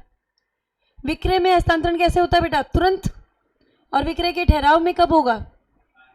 भविष्य में या घटना के घटने पर। अच्छा, मुझे सोच के बताओ, कब विक्रय का ठहराव विक्रय में बदल जाता है? समय अवधि बीत जाए, घटना घटित हो जाए। समय अवधि बीत जाए, घटना घटित हो जाए। 2 महीने बाद तुम्हारी दुकान से इस रेट पे चीनी खरीदूंगी। 2 महीने बाद ये विक्रय में बदलेगा, समय अवधि बीत गई। विक्टोरिया जहाज के थ्रू सामान आ रहा है, आ गया तो मैं खरीद लूंगी। घटना के घटने पर है, घटना घटित हो जाए तो क्या हो जाएगा तुम्हारा? ये विक्रय में बदल जाएगा। विक्रय में बदल जाएगा। विक्रय के अनुबंध के आवश्यक तत्व देखते हैं। देखो, कम से कम कितने पक्षकार? 2, विक्रेता और क्रेता। विक्रय के अनुबंध की विषय वस्तु हमेशा क्या होगी? माल। अपना अधिनियम माल पे लगेगा, सेवाओं पर नहीं लगेगा। माल में आएंगे सिर्फ और सिर्फ चल संपत्ति, अचल संपत्ति नहीं लेनी। मूल्य का भुगतान मुद्रा के रूप में होना चाहिए। आंशिक रूप से मुद्रा, आंशिक रूप से वस्तु के रूप में हो सकता है। ठीक है, जैसे ऑफर आते हैं ना कि आप अपना पुराना रेफ्रिजरेटर ले आओ और नया रेफ्रिजरेटर ले जाओ और बैलेंस का पेमेंट किस में कर दो? कैश में कर दो। तो इसे भी विक्रय का अनुबंध माना जाएगा। नेक्स्ट आ रहा है, स्वामित्व का हस्तांतरण होना चाहिए।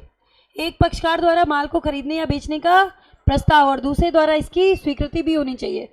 स्वामित्व का हस्तांतरण मतलब ओनरशिप ट्रांसफर होनी चाहिए एक पक्षकार से दूसरे पक्षकार को। विक्रय के अनुबंध में क्या ट्रांसफर होता है? स्वामित्व का हस्तांतरण होता है, ओनरशिप ट्रांसफर होती है। नेक्स्ट आ रहा है विक्रय के अनुबंध शर्त भी हो सकती है और नहीं भी हो सकती है, तो सशर्त और शर्त रहित हो सकता है। नेक्स्ट क्या बोला? वैध अनुबंध के सारे आवश्यक तत्व यहाँ पे भी होने चाहिए। और अंतर हमें कहाँ से लेने हैं? आईसीआई से। तो अब देखो हम क्या करेंगे, एक बार जाएंगे आईसीआई पे।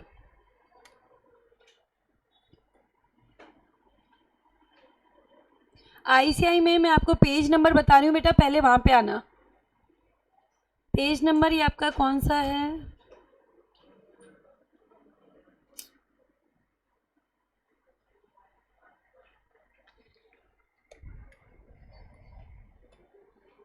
टू 2.110 पे आओ।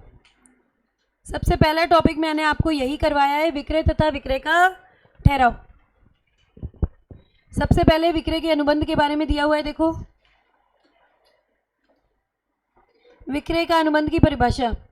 माल के विक्रय का एक अनुबंध ऐसा अनुबंध है जिसके द्वारा विक्रेता एक मूल्य के लिए माल में क्रेता को स्वामित्व के हस्तांतरण हेतु सहमति देता है या हस्तांतरण करता है। यह आपका निरपेक्ष या शर्त हो सकता है। निरपेक्ष मतलब पूर्ण, बिना किसी शर्त के, और सशर्त मतलब शर्त लगा दी। तो हमने क्या बोला? ये सशर्त या शर्त रहित दोनों हो सकता है। ठीक है। जब माल में स्वामित्व विक्रेता से क्रेता को हस्तांतरित किया जाता है, तुरंत वर्ड यूज करना, तुरंत हस्तांतरित किया जाता है तो इसे विक्रय कहा जाता है। और अगर भविष्य में है, किसी शर्तों के पूरा करने पे है, तो इसे क्या बोलेंगे? विक्रय का ठहराव। विक्रय हेतु ठहराव विक्रय बन जाता है जब समय अवधि बीत जाए, शर्त पूरी हो जाए, घटना घटित हो जाए।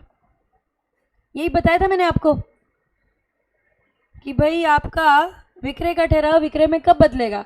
जब समय अवधि बीत जाए या फिर शर्त पूरी हो जाए, घटना घटित हो जाए। अब देखो इसके अंदर दो चीजें इसमें शामिल है विक्रय के अनुबंध में, विक्रय और विक्रय का ठहराव। विक्रय और विक्रय का ठहराव। विक्रय में इन्होंने क्या बताया? माल के विक्रय में स्वामित्व या संपत्ति तुरंत ही विक्रेता से क्रेता को हस्तांतरित हो जाती है। और विक्रय के ठहराव में क्या दिया है? इसमें निर्दिष्ट शर्तों के पूरा करने पर या एक भावी तिथि पर हस्तांतरण की भावना होती है। जहां विक्रय के अनुबंध के अंतर्गत माल में स्वामित्व का हस्तांतरण एक भावी तिथि को होता है या शर्तों की शर्त पर होता है, तो इसे विक्रय का ठहराव कहा जाएगा। जब विक्रय हेतु ठहराव विक्रय बन जाता है, दो कंडीशन थी, समय अवधि बीत जाती है, शर्त पूरी हो जाती है। यही दिया हुआ है। अब आगे इसके आवश्यक तत्व। आवश्यक तत्व कौन से हैं? देखो सारे हमने पढ़े हैं, वही होंगे। देखो कम से कम कितने पक्षकार? दो, विक्रेता और क्रेता। विक्रय के अनुबंध की विषय वस्तु हमेशा क्या होती है? चल संपत्ति का समावेश करने वाला अनिवार्य रूप से क्या होना चाहिए? माल होना चाहिए। ये माल आपका विद्यमान माल भी हो सकता है और भावी माल भी। इनके प्रकार हम बाद में पढ़ेंगे, अभी तो सिर्फ यहाँ तक देखो। विक्रय की विषय वस्तु हमेशा माल होती है और माल में क्या आएंगी? सिर्फ और सिर्फ चल संपत्ति। मूल्य का भुगतान धन के द्वारा होना चाहिए, वस्तु के द्वारा नहीं होना चाहिए। पर आंशिक रूप से वस्तु और आंशिक रूप से मुद्रा हो सकता है। पूरे का पूरा वस्तु के रूप में नहीं होना चाहिए, क्योंकि वो क्या बन जाएगा फिर? वस्तु विनिमय। और फ्री ऑफ कॉस्ट भी नहीं होना चाहिए। फ्री ऑफ कॉस्ट होगा तो क्या बन जाएगा आपका? उपहार या भेंट। आगे क्या दिया हुआ है? विक्रेता से क्रेता को माल के स्वामित्व का हस्तांतरण होना चाहिए। विक्रय का अनुबंध एक पक्षकार द्वारा मूल्य के लिए माल के क्रय या विक्रय के लिए प्रस्ताव दिया जाएगा और दूसरे पक्षकार द्वारा इसकी क्या होगी? स्वीकृति। पर ये भी तो आपका अनुबंध है ना। तो एक पक्षकार द्वारा वस्तु को खरीदने या बेचने का प्रस्ताव और दूसरे के द्वारा उसकी स्वीकृति। विक्रय के अनुबंध स्पष्ट तथा शर्त सहित, आप इसको सही कर लेना, सशर्त व शर्त रहित हो सकता है। सशर्त व शर्त रहित हो सकता है। सशर्त व शर्त रहित हो सकता है। ये ट्रांसलेशन प्रॉब्लम है। वैध अनुबंध के सभी आवश्यक तत्व यहाँ पे भी होने चाहिए। वैध अनुबंध के सभी आवश्यक तत्व यहाँ पे भी होने चाहिए। अब आ गए हम किस पे? अंतर पे। इसको इम्पॉर्टेंट लगवाओ, एक बार इसको इम्पॉर्टेंट मार्क करना। विक्रय तथा विक्रय का ठहराव के बीच अंतर बताइए। 2-3 अटेम्प्ट पहले क्वेश्चन आया था, विक्रय तथा किराया क्रय के मध्य अंतर बताइए। तो मेरे अकॉर्डिंग अब ये इम्पॉर्टेंट है कि भाई विक्रय तथा विक्रय के ठहराव के बीच भी अंतर पूछे जा सकते हैं, क्योंकि उसी तरीके के डिफरेंस दिए हुए 6-7। क्या है देखो, स्टार्टिंग करते हैं। सबसे पहले मैं आपको समझाऊंगी अंतर के आधार के अनुसार। पहला, संपत्ति या स्वामित्व का हस्तांतरण विक्रय में कब होता है? तुरंत। विक्रय के ठहराव में कब होगा? भविष्य में या शर्त के पूरा होने पर। यही था। दूसरा, अनुबंध की प्रकृति, विक्रय कैसा होता है? निष्पादित, और विक्रय का ठहराव निष्पादकीय, भविष्य में पूरा होगा। याद आ रहा है? अनुबंध के प्रकार पढ़े थे, तो यहाँ निष्पादित, यहाँ निष्पादकीय। विखंडन का आधार, अब विखंडन कर कौन रहा है? क्रेता। क्रेता द्वारा विखंडन, क्रेता ने विखंडन कर दिया अनुबंध का, तो विक्रेता के पास क्या उपचार है? भाई विक्रय में तो स्वामित्व का हस्तांतरण क्रेता को हो चुका है, तो विक्रेता पूरे के पूरे मूल्य के लिए वाद प्रस्तुत कर सकता है। मूल्य के लिए वाद। जबकि विक्रय के ठहराव में स्वामित्व अभी भी किसका है? विक्रेता का। तो यहाँ पर सिर्फ हट जाने हेतु ही वाद प्रस्तुत किया जा सकता है। अगर मैं बात करूं विक्रय की, तो विक्रेता मूल्य के लिए वाद कर सकता है, पूरी कीमत के लिए। और अगर मैं बात करती हूँ विक्रय के ठहराव की, तो सिर्फ क्या ले सकता है? हट जाना। विक्रय के ठहराव को उदाहरण से समझाती हूँ। जैसे मान लो मैंने दुकान वाले से बोला 2 महीने बाद तुम्हारी दुकान से 30 रुपए की रेट पे चीनी खरीदूंगी, और मैं लेने नहीं गई। बाजार में कीमत हो गई उसकी 25 रुपये, तो मुझसे कितने हर्जाने ले सकता है? 5 रुपये। पूरी कीमत थोड़ी ना लेगा, क्योंकि अभी भी चीनी पड़ी तो उसी के पास है ना, स्वामित्व तो उसी का है ना। सही बात है। और वो मैं लेना नहीं चाहती, क्योंकि मैंने क्या किया? विक्रय के ठहराव को तोड़ा है। समझ आए कि नहीं? क्या मिलेंगे? सिर्फ और सिर्फ हट जाने। अब यहाँ पे देखो, विक्रय के अंदर स्वामित्व तो मिल गया क्रेता को, पैसे वो दे नहीं रहा, तो पूरी कीमत लोगे कि नहीं लोगे? तो मैंने क्या बोला? यहाँ पे मूल्य के लिए वाद, यहाँ पर हट जाने के लिए वाद किया जाएगा। ये डिफरेंस है।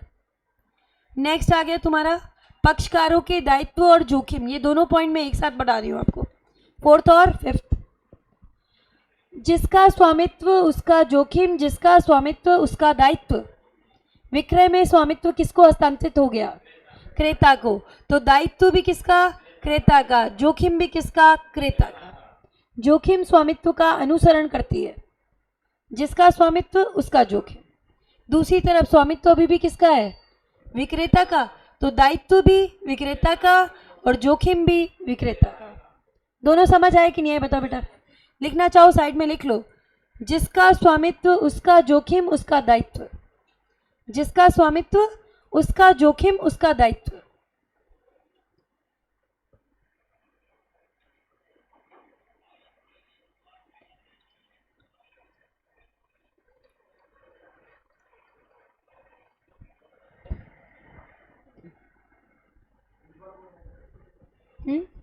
जिसका स्वामित्व उसका जोखिम उसका दायित्व। दोनों पॉइंट कवर कर लिए हमने। नेक्स्ट आ रहा है अधिकारों की प्रकृति। कल आपको 2 शब्द बताए थे, जस इन रैम जस इन पर्सोनम। तो जस इन रैम का मतलब था लोकलक्षी अधिकार, वस्तुगत अधिकार भी बोलते हैं, और जस इन पर्सोनम का मतलब था व्यक्तिलक्षी अधिकार, व्यक्तिगत अधिकार भी बोलते हैं। मैंने आपके साथ समझौता किया, मैंने समझौते को तोड़ दिया। केस सिर्फ मुझ पे ही कर पाओगे और किसी पे थोड़ा ना कर सकते हो। कैसा है ये तुम्हारा अधिकार? व्यक्तिलक्षी, विशिष्ट व्यक्ति के विरुद्ध। व्यक्तिलक्षी, विशिष्ट व्यक्ति के विरुद्ध। अब क्या पढ़ रहे हैं अपन? देखो, लोकलक्षी। विक्रय में स्वामित्व का अंतरण क्रेता को हो गया, और जहाँ स्वामित्व मिलता है वहाँ अधिकार कैसे होते हैं? लोकलक्षी। कल एक एग्जाम्पल दिया था, मेरे पास मेरा पर्स है, पूरी दुनिया से कह सकती हूँ कि यह पर्स मेरा है, कोई भी उसे छीनने की कोशिश करेगा उसके अगेंस्ट केस फाइल कर सकती हूँ। कैसा अधिकार है मेरा? लोकलक्षी। और इसी को क्या बोलते हैं? वस्तुगत अधिकार, जस्ट इन रैम। तो विक्रय में अधिकार कैसा है? लोकलक्षी, जस्ट इन रैम। और विक्रय के ठहराव में कैसा है? व्यक्तिलक्षी, जस्ट इन पर्सोनम। तो अधिकारों की प्रकृति का डिफरेंस दिया है। पुनः विक्रय का अधिकार, अगर मैं बात करूं विक्रय की, तो फिर स्वामित्व का हस्तांतरण क्रेता को हो चुका है, तो विक्रेता माल का पुनः विक्रय नहीं कर सकता। नहीं कर सकता ना, स्वामी ही तो विक्रय कर सकता है। और यहाँ पर देखो स्वामित्व का हस्तांतरण अभी तक क्रेता को हुआ नहीं था विक्रय के ठहराव में, तो भाई विक्रेता जो है माल को आगे किसी और को बेच सकता है। भाई मुझसे सिर्फ हर्जाना ही तो लिए हैं, पूरी कीमत थोड़ी ना ली है वस्तु की। चीनी अभी भी उसके पास पड़ी है, किसी और को बेच देगा। समझ आई चीज की नहीं आई? बताओ बेटा। तो यहाँ पर विक्रय के ठहराव में विक्रेता के पास पुनः विक्रय का अधिकार है और विक्रय में पुनः विक्रय का अधिकार नहीं है। समझ आई चीज की नहीं आई? बताओ बेटा। अब एक बार रिवाइज करेंगे सिर्फ अंतर के आधार पर। हाँ बोलो बेटा। कोई कुछ पूछ रहा था ऐसा लगा। हाँ तोड़ता है क्या लेंगे अपन? अग्रिम भंग के लिए हर्जाने ले लेंगे, प्रत्याशित भंग के पढ़ेंगे हम आगे उपचार में। क्या दिया हुआ है? अब सिर्फ और सिर्फ किसके अनुसार देखना है?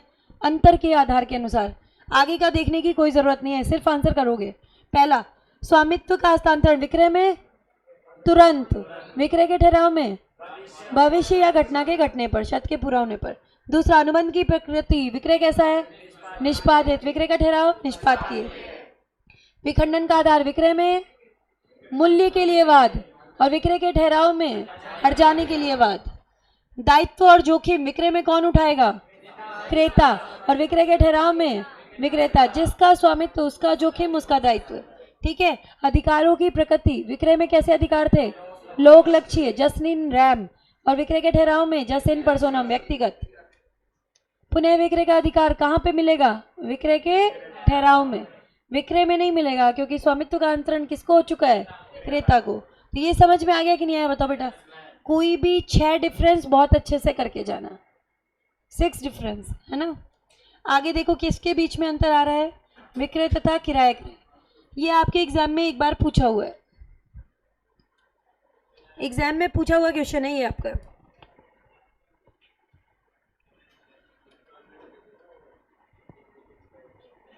किराया क्रय होता क्या है वो सुनो। किराया क्रय में क्या होता है? किश्तों में भुगतान किया जाता है। वस्तु का कब्जा तो आपको तुरंत दे देते हैं, पेमेंट आप करते हो किश्तों में। किश्तों को इस तरीके से इंस्टॉलमेंट को फ्रेम किया जाता है, जब आखिरी किश्त का भुगतान करोगे तो वस्तु आपकी हो जाएगी, स्वामित्व आपको अंतरित हो जाएगा। किराया क्रेता, किराया विक्रेता। किराया क्रेता के दायित्व होते हैं निक्षेप ग्रहीता के समान। उसी प्रकार से वस्तु की रखवाली करो जैसे साधारण विवेक का व्यक्ति स्वयं की वस्तु की करता है। ठीक है।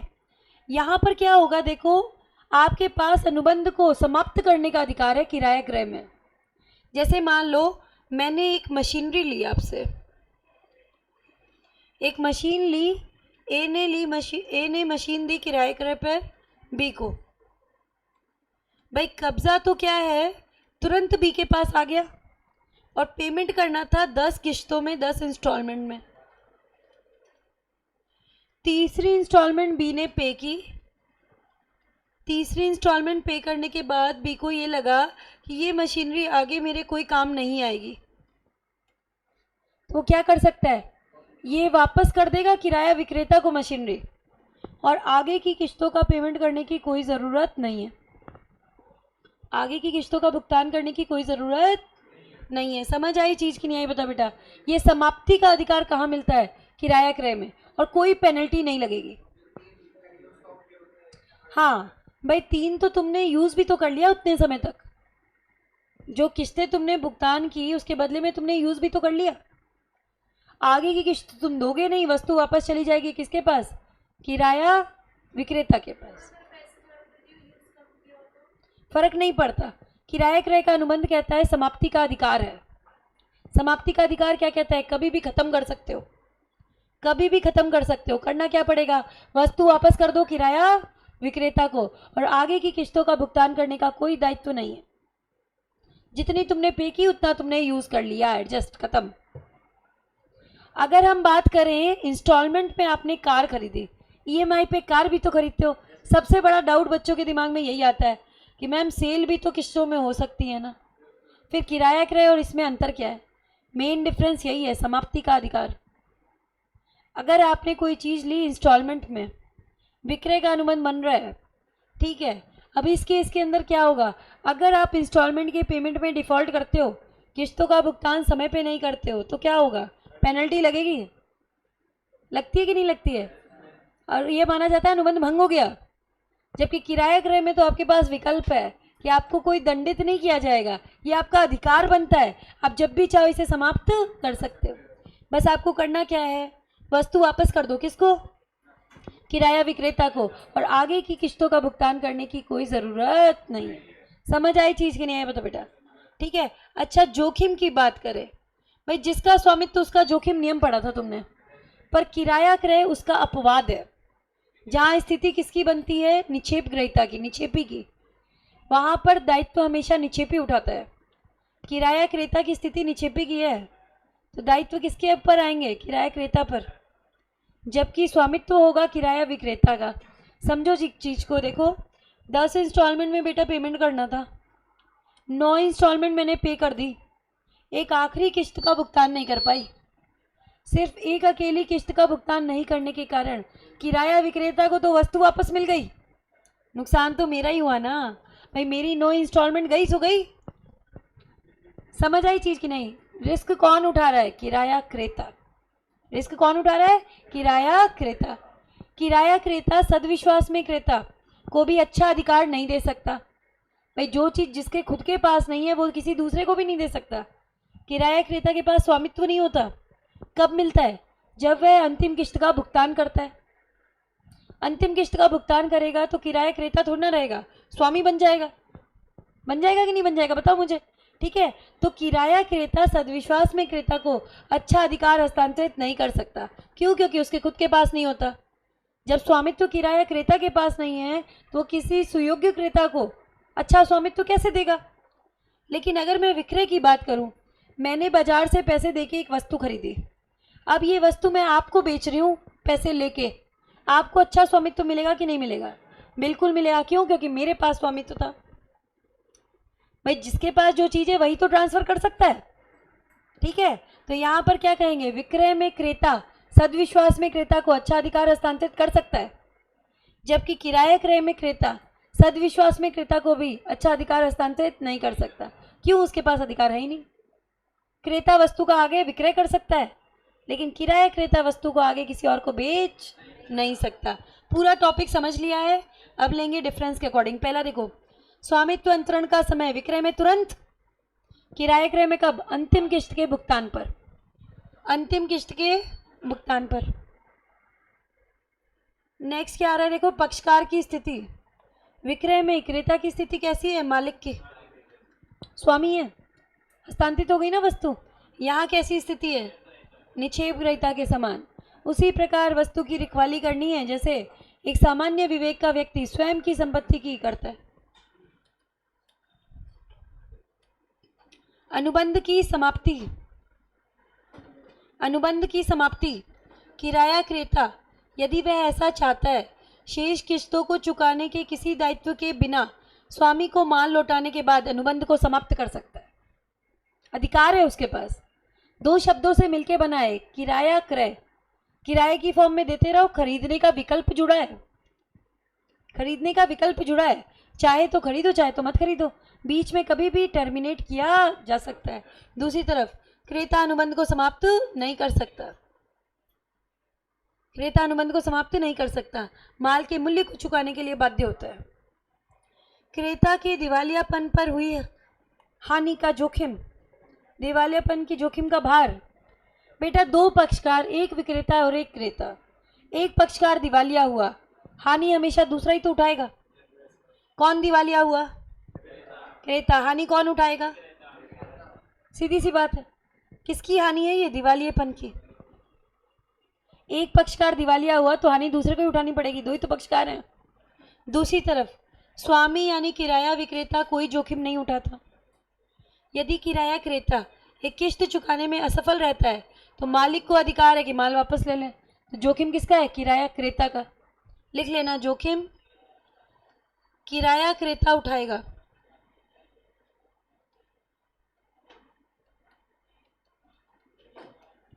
जोखिम किराया क्रेता उठाएगा। अधिकार का हस्तांतरण। क्रेता स्वयं से योग्य क्रेता को माल का श्रेष्ठ अधिकार अंतरित कर सकता है। दूसरी तरफ किराया क्रेता सुयोग्य क्रेता को भी अच्छा अधिकार हस्तांतरित नहीं कर सकता। एक आगे जाके यूनिट 3 में रूल पढ़ोगे, Nemo that code non habit.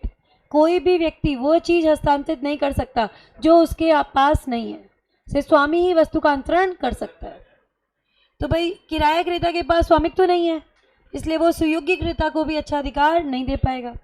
पुनः विक्रय। विक्रय में क्रेता माल का पुनः विक्रय कर सकता है, क्यों? स्वामित्व है ना। दूसरी तरफ किराया क्रेता नहीं कर सकता, उसके पास स्वामित्व नहीं है।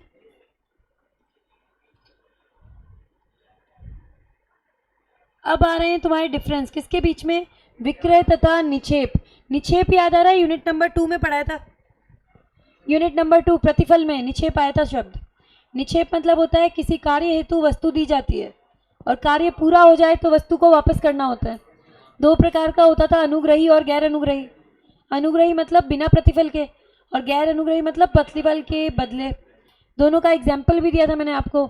आपको कहीं घूमने जाना था, कुत्ता पड़ोसी के यहाँ छोड़ गए, अनुग्रही निक्षेप। और बोला था आपको कहीं घूमने जाना है, आप टैक्सी किराए पे लेके गए, बदले में पेमेंट दोगे, घूम के आओगे, टैक्सी वापस कर दोगे, गैर अनुग्रही निक्षेप। याद आ रहा है? तो निक्षेप में सिर्फ जाता है वस्तु का कब्जा, स्वामित्व अंतरित नहीं होता। और जबकि विक्रय में क्या होता है? स्वामित्व अंतरित होता है। पहला देखो, संपत्ति का हस्तांतरण। विक्रय में स्वामित्व विक्रेता से क्रेता को अंतरित किया जाता है। किन्हीं कारणों से, जैसे सुरक्षित रखरखाव, परिवहन आदि के लिए निक्षेप ग्रहीता को निक्षेपकर्ता से माल के कब्जे का केवल हस्तांतरण होता है। सिर्फ किसका हस्तांतरण है? माल के कब्जे का। और ये किसका है? माल में स्वामित्व का हस्तांतरण है। यहाँ सिर्फ और सिर्फ कब्जा दिया जाता है, स्वामित्व नहीं मिलता। भाई टैक्सी किराए पे लेके गई, टैक्सी मेरी थोड़ी ना हो गई, बदले में क्या दे रही हूँ? किराया। माल की वापसी, आपने पढ़ा था निक्षेप के अंदर कार्य पूरा हो जाए वस्तु वापस करनी है, तो निक्षेप ग्रहीता को उद्देश्य पूरा होने पर माल वापस करना पड़ेगा। जबकि विक्रय में तो तुम्हारी वस्तु है, वापस क्यों करोगे? वापसी नहीं करनी माल की। तीसरा है प्रतिफल। विक्रय हमेशा प्रतिफल के बदले में होता है। कह सकते हो ना, विक्रय हमेशा कैसा होता है? गैर अनुग्रही, हमेशा मूल्य के बदले होता है। जबकि दूसरी तरफ निक्षेप में क्या है? अनुग्रही व गैर अनुग्रही दोनों हो सकता है। पैसों के लिए भी हो सकता है, फ्री ऑफ कॉस्ट भी हो सकता है। समझ आई चीज़ की नहीं आई? बताओ बेटा। आखिरी डिफरेंस करा रही हूँ, देखो। विक्रय एवं सेवा व श्रम का अनुबंध। विक्रय एवं सेवा व श्रम का अनुबंध। भाई कई बार तो क्या होता है कि भाई वस्तु बेची गई तो वो क्या है? तुम्हारा विक्रय का अनुबंध। कई बार वस्तु नहीं बेची जाती, सिर्फ क्या होता है?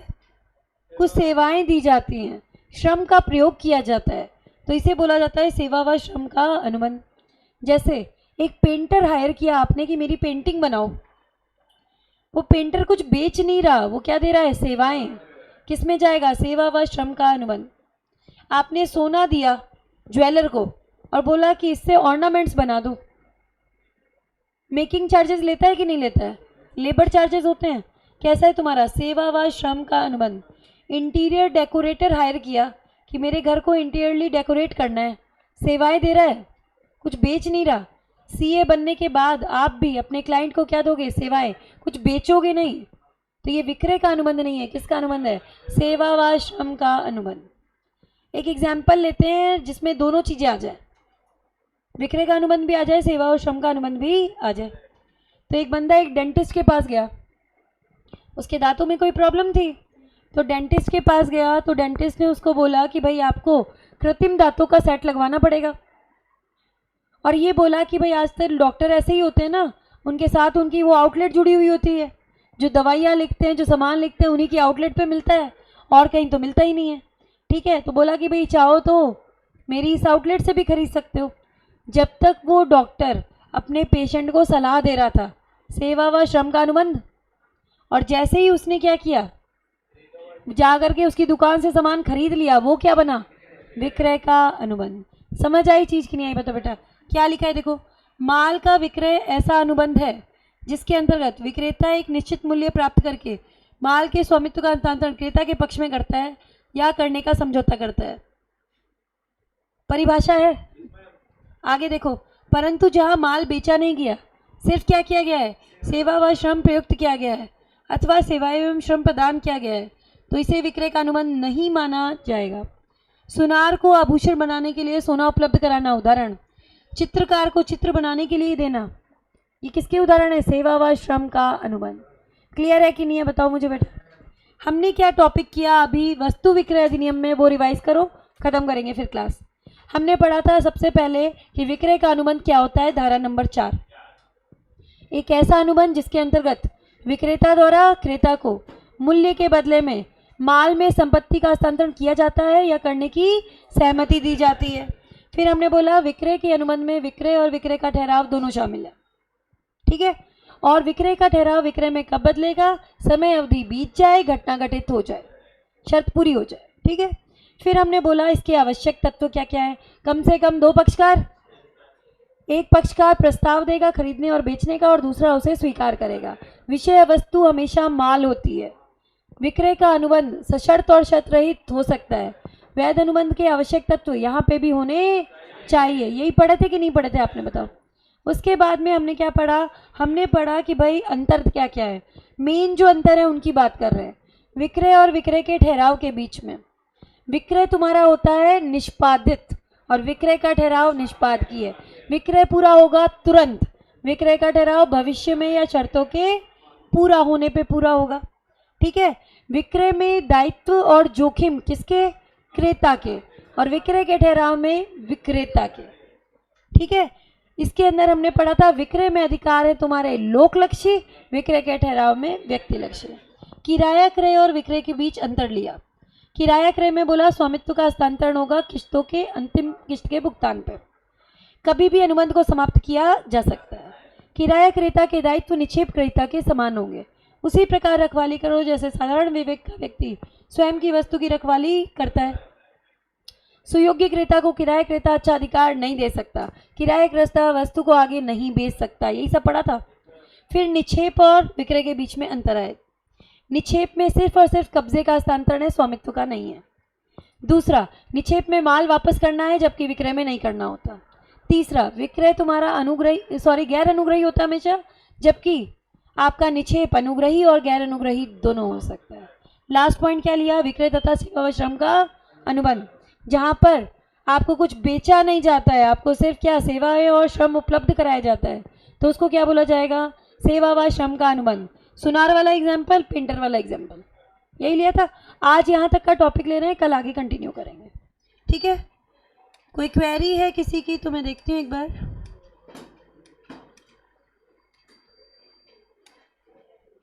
मैम चैप्टर 2 की पीडीएफ अपलोड करवा दूँ ना बेटा, पूरा कर दिया था बेटा मैंने अंकित, मुझे ऐसा याद आ रहा है कि मैंने पूरी पीडीएफ डाली है ऐप पे, आप एक बार देखना अंकित, पूरी पीडीएफ डली हुई है, उसमें वस्तु विक्रय अधिनियम भी है।